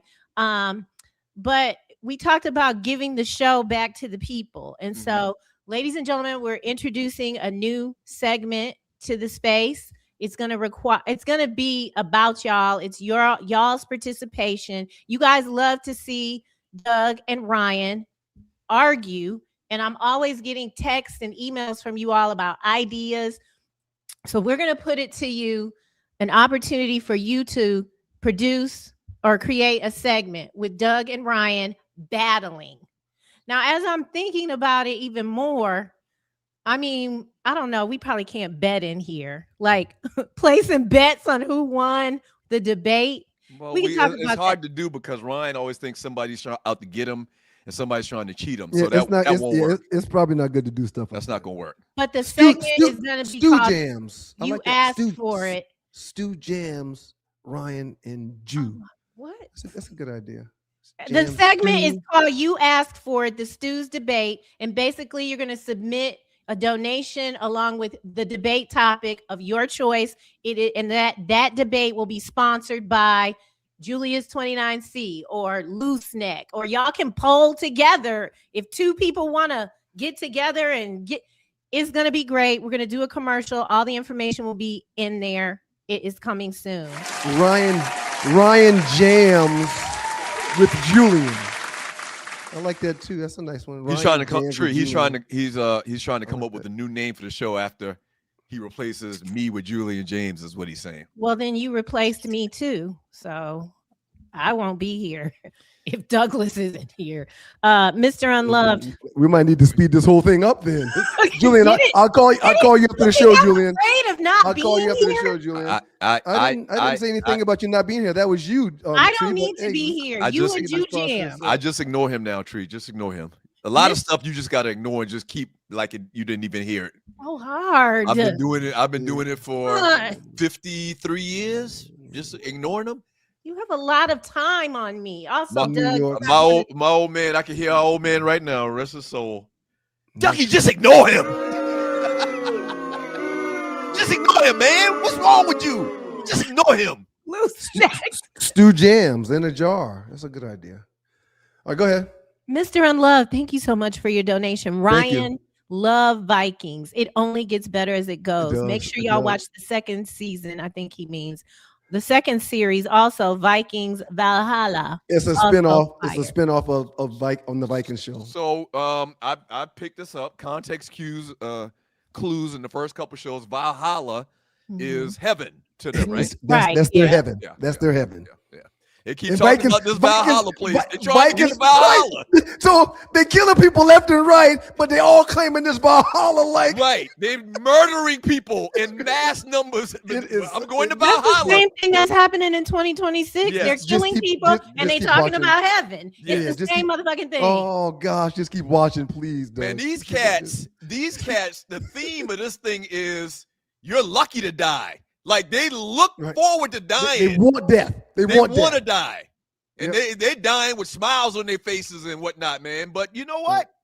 When you see these school shooters, like we had an occasion of that this past week. When you see these guys are not, I'm trying to tie it into the Nordics trying to die or ready to die. And these kids that went to the school this past week, you know, they had a letter written out and everything. And surely when they went in there with guns trying to kill other people, they had to know that they might die too. But no big deal. No big deal. Is she in any of the episodes? Yes. Or facsimile thereof? Absolutely. St. Louis Ron, what do you call a bee that lives in America? What do you call a bee that lives in America? What do you call a bee that lives in America? Get brother man's music ready, please, Shree. A USB. USB. That is good. That's pretty good. That's pretty good. Okay. That was good. So from the brother man, I got a real good one coming in a second. It's compliments of the great St. Louis Ron. From the brother man, not the other man. For What Up, Doe Fam, see you in the chat. $100 donations from the brother man. Not the other man, but the brother man in the building. Thank you for the donation, brother man. Thank you. Shouts out to Loose Neck Sai for $20 donation. Thank you, Loose Neck. Thank you. All of this is on Cash App. $2 Live Stews is your Cash App address. And lastly, man, shouts out to this fella right here. This guy gives us a lot of good talking points, man. My chapter, bro, 98 in the building. Osiris with $80 to the cause. Oh, thank you, Q. Thank you, Q. When you haze the bros, you old as that. I mean, real quick. No. What I meant to say was, I'm sorry. I didn't mean to cut y'all off. Go ahead. No, finish. Just got a confirmation about you guys at a certain pool. Yeah, let's start promoting that early. That's not, we can't really promote that. No. Well, you're gonna be live. Hey, Big Kev, helping keep the lights on. Thank you so much. Thank you, Big Kev. Thank you. Thank you, Big Kev. Bronco fan, huh? Theron. You and L. Duncan. Theron Lambert. Thank you so much. Theron gives a donation and then he's got a comment as well. Thank you, Theron. We appreciate you, brother. Go ahead, Ryan. Read that. Tree was right on Monday saying my avatar gave off businessman vibes. If you're looking for a new or slightly used Lexus, I'm your guy. Down in Georgia, low country of Savannah, hit me up. Shouts out to Theron Lambert. If you're looking for a vehicle, that brother's got what you need. Holla at him. Send us a Twitter or some kind of number or something that we can share, Theron, to make sure we put that out. Got at Theron Lambert. Is that Instagram or TikTok? Well, he'll have to confirm that. We don't want to assume that. Hey, Loose Neck. Sean Mims already filed his Trump claim. He gonna get a piece of that 1.8. Right. I mean, if you do, could you give us like 500K? It's Tree, when you 20 years ago, did you ever think you'd see a situation play out with this money going back to January? Insurrectionists. Absolutely not. The moral compass is completely broken. The planet is officially ghetto. Like it's not really the planet, it's us. It's here. Yeah. On the heels of such a terrible. I don't want to get bogged down in this. I don't want to get. Let's lift it back up real quick. Hey, what do y'all call a happy cowboy? I want everybody to get this one. What do you call a happy cowboy? A hoedown? A hoe? Not bad. Not bad. What do you call a happy cowboy? A jolly rancher. Oh God. A jolly rancher. It's good. It's good. I'm on fire today. Doug, you missed Skip Day. It's sold out. You gotta go to one. Oh, so Skip Day is tomorrow. It's sold out. You're not gonna get in. You'll get in. Where's Skip Day at? West Side Motor Lounge. It's sold out. You have to try next time. Tree, I know people in this town. Come on now. Like they say on the wire, our names kind of ring out in this town, Tree. What's it called? We don't wait no lines either. Motor Lounge. He's not going. He got to watch Gunsmoke. How much you want to bet? And also, how much you want to bet? How many hours did you watch to get 7? Ryan, those episodes are like an hour long, aren't they? Over the last 4 days, over the last 4 days, I've watched, or over the last 3 days, I've watched 6 episodes. Okay, Frederick. Episode here, 45 episode to 52 there. minutes. Yeah. Thank you, Frederick Anderson. Good morning, Stu's crew. Happy Thursday. Thank you, Frederick. Shouts out while I'm thinking about it. Y'all see my shirt? Yeah, they've been asking you to stand up. The Black Rhinos. Hold on, put this down. There we go. That's beautiful, Doug. Can y'all read it? Tell the people what the Black Rhinos mean and what that stands for. So the Black Rhinos is the mentorship program for the chapter I'm in of the Qs here in Atlanta, Delta Mu Mu. But I used to do it. This says that's 2022.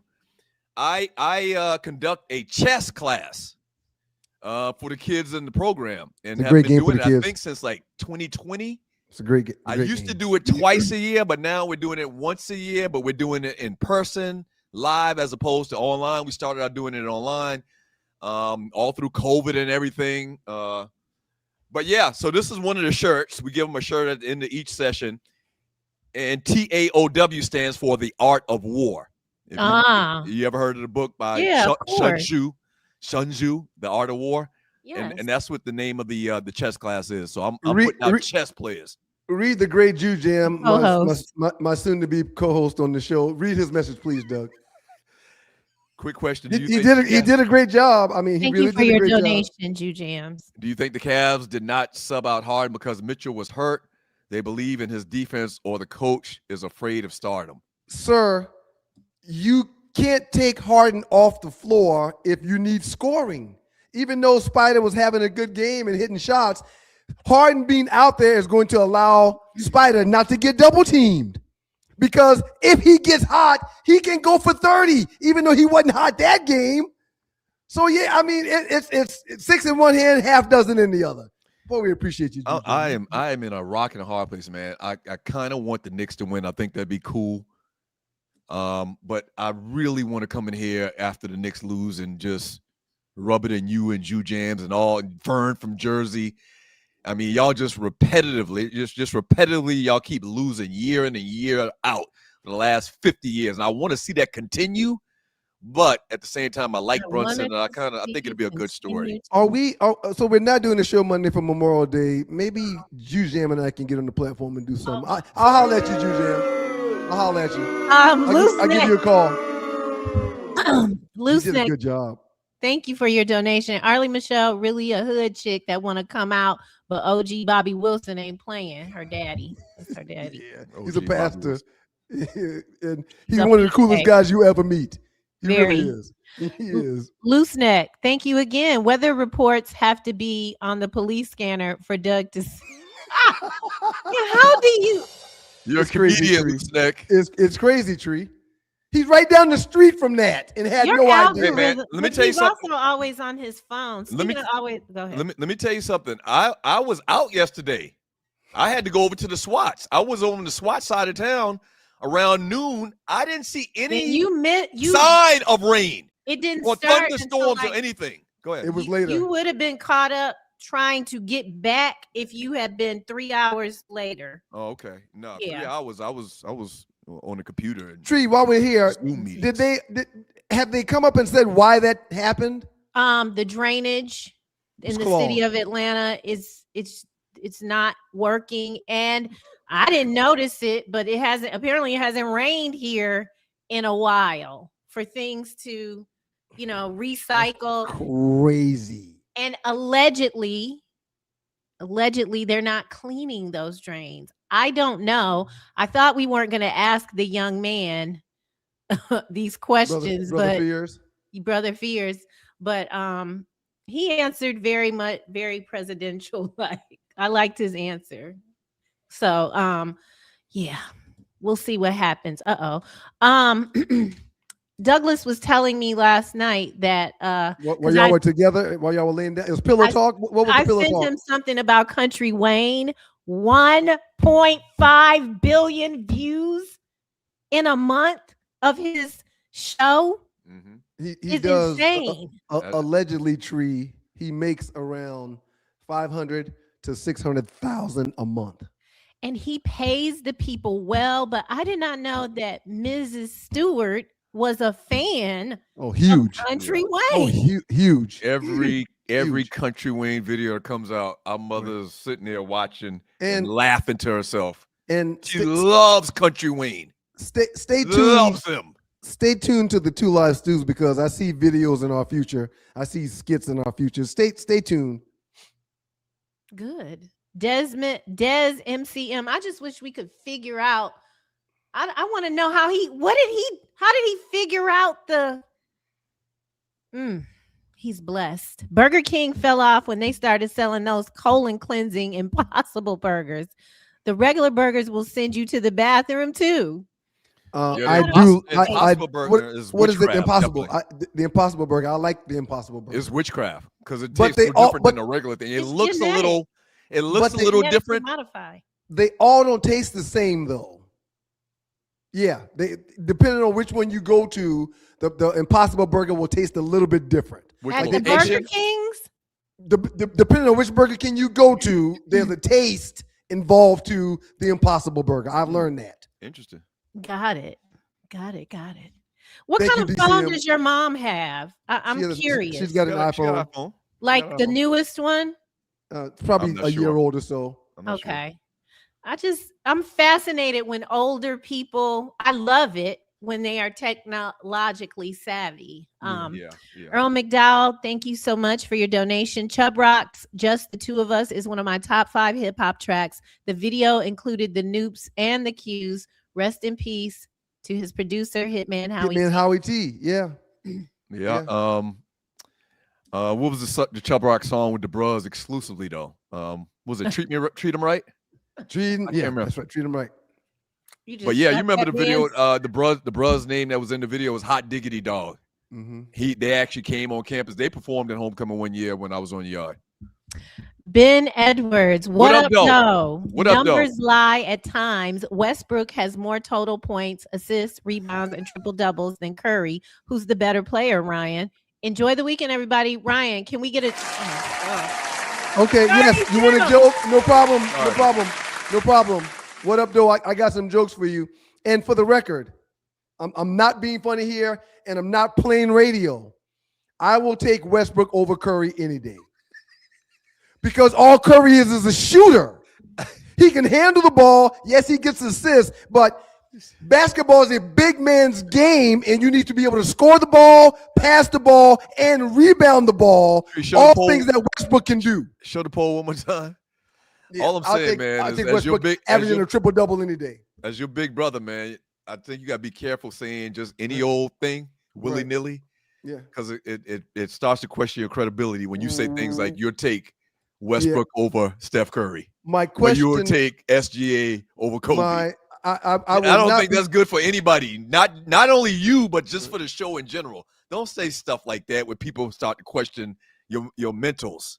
Right. Is what Is I'm it my saying. turn? Is it my turn? Yeah, go ahead. Okay, thank you. I appreciate that.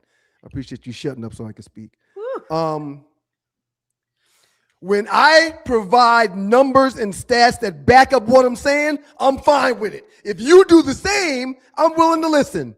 But my takes come from statistical data, and yours come from your heart. It's a big difference in the world of sports. As your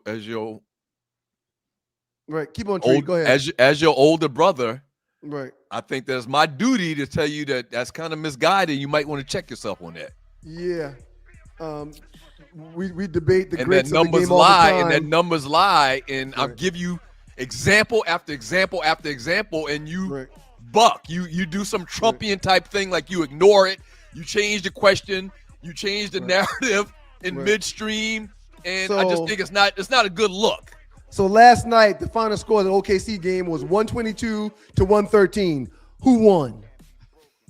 Numbers lie? Okay. Go ahead, Tree. We're listening. Still dog, yes. When that guy told that Nordic that he was going to make him taste the ancestors, I immediately saw Ryan come out of that brother. That was the best thing on the internet this week. That's another segment. I wish best you would have thing slapped on the the internet this shit out of week. that dude. I wanted him to slap the dude. Just slap him. And then we pay your bond. We pay your bail. The lady on the side, yeah, call me.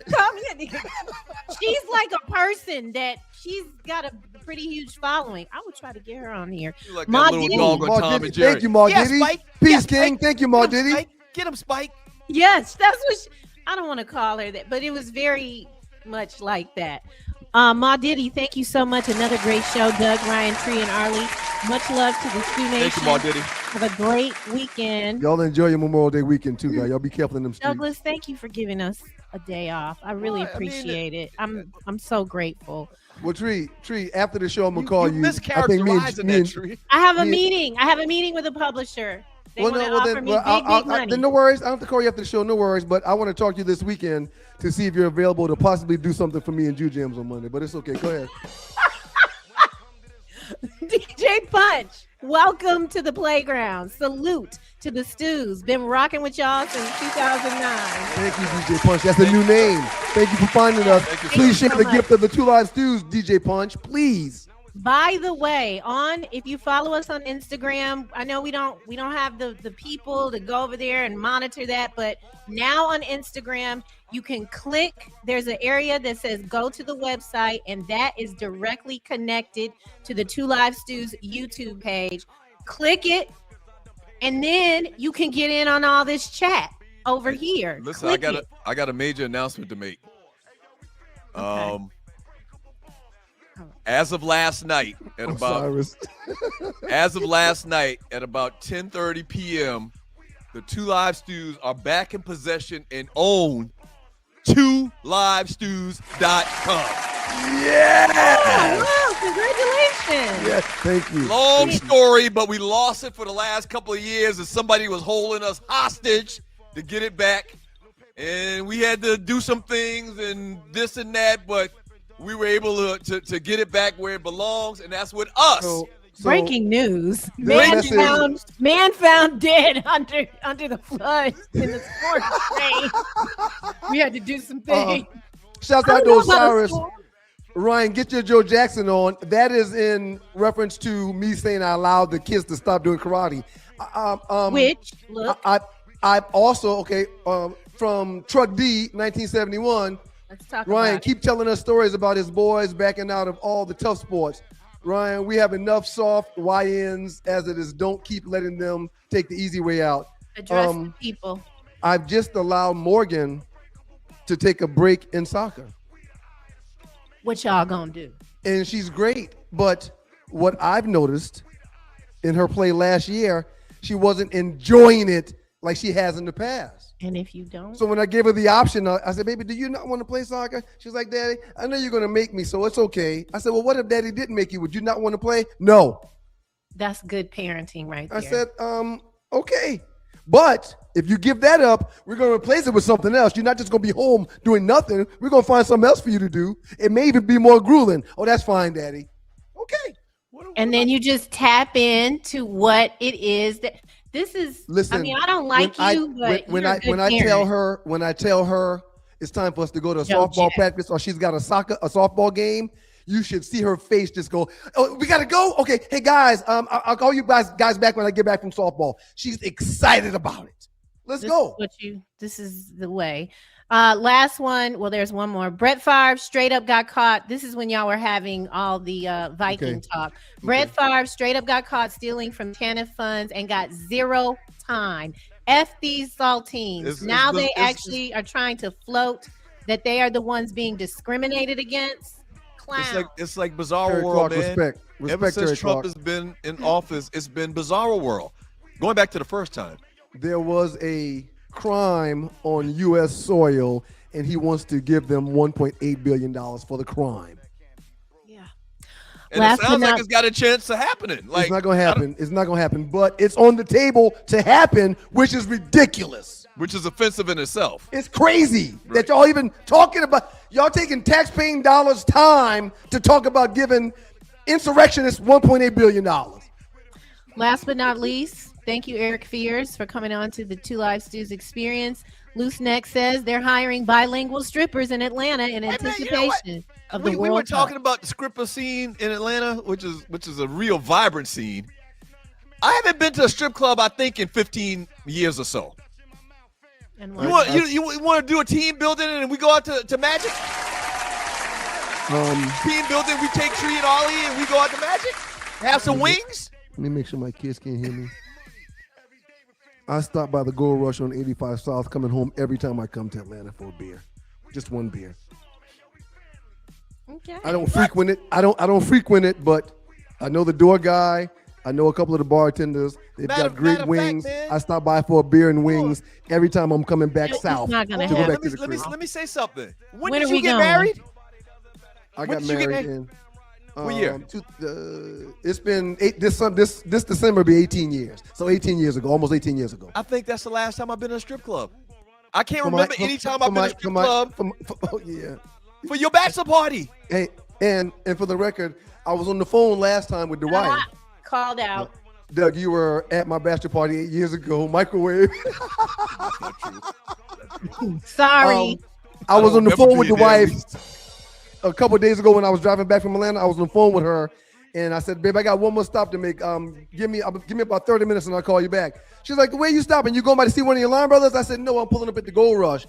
She says, "Okay, don't leave all the money. Have a beer. I'll see you when you get here."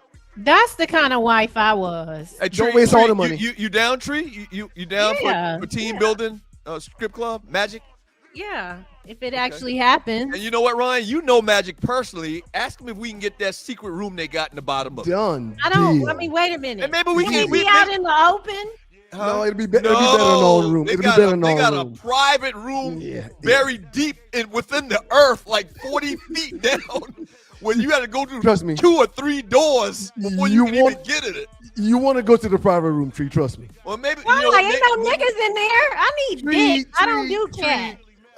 You will see some of Atlanta's elite downstairs. Oh, not upstairs, downstairs. So maybe we do it where we invite a couple of the listeners too, man. Okay. First cabinet members, obviously. That's gonna be fun. Yep. Yeah. I haven't been to a strip club. I know.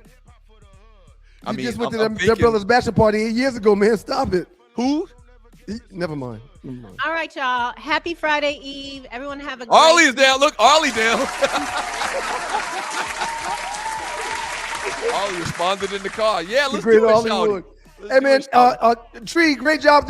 Come on back real quick, Tree. Yes. Tree, it's all going to be okay. God is good. He's going to take care and make sure that everything works out. I hope you have a great weekend and a great holiday on Monday. And I hope you have fun doing the book conference that you're doing. I hope you make tons of money. Brother McDowell said give you his regards. For what? Well, he wants to appreciate. He's appreciating you for allowing us to play the clip. Yeah. Thank you. Play the, hey, no. I found a way. There's always a way. There always is a way. We don't have to do anything. We're very flexible here, and that's how I like my men. Thank you, Tree. Great work from you today. Great work. I like when y'all share the pillow talk y'all have too. Shout out to Jew Jams. He got an A+ today. Give him an A+. Jew Jams, I'll call you, man. I see something bigger in your future on the platform, Jew Jams. Bulldog. Shouts out to the great Arlie Wood. She gets an A+ today. I'm gonna send Tree this video that this dude from South Carolina State did. He did a song and kind of like had a video with it. Fire. South Carolina State is the greatest HBCU walking the earth today. I got the again. Here you go speaking from the heart as if you're speaking facts. But okay, go ahead. In every aspect of the conversation. Yep. South Carolina State is the greatest HBCU in the history and civilization of the world.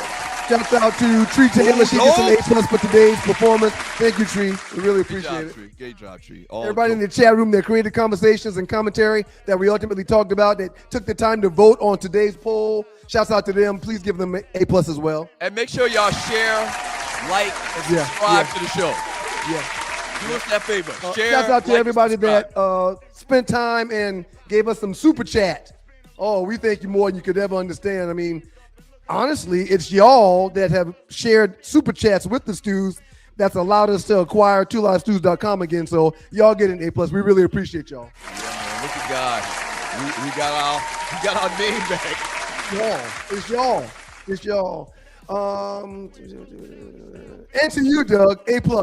Outstanding job today, man. Even though you allow your point of view to appear that it's factual when it isn't, it's just your thoughts. But I'm giving you an A+ anyway. And Tree, put up that poll one more time. Put up that poll one more time. The Bulldogs, we recognize us from Alabama A&M University. Whatever. Yep.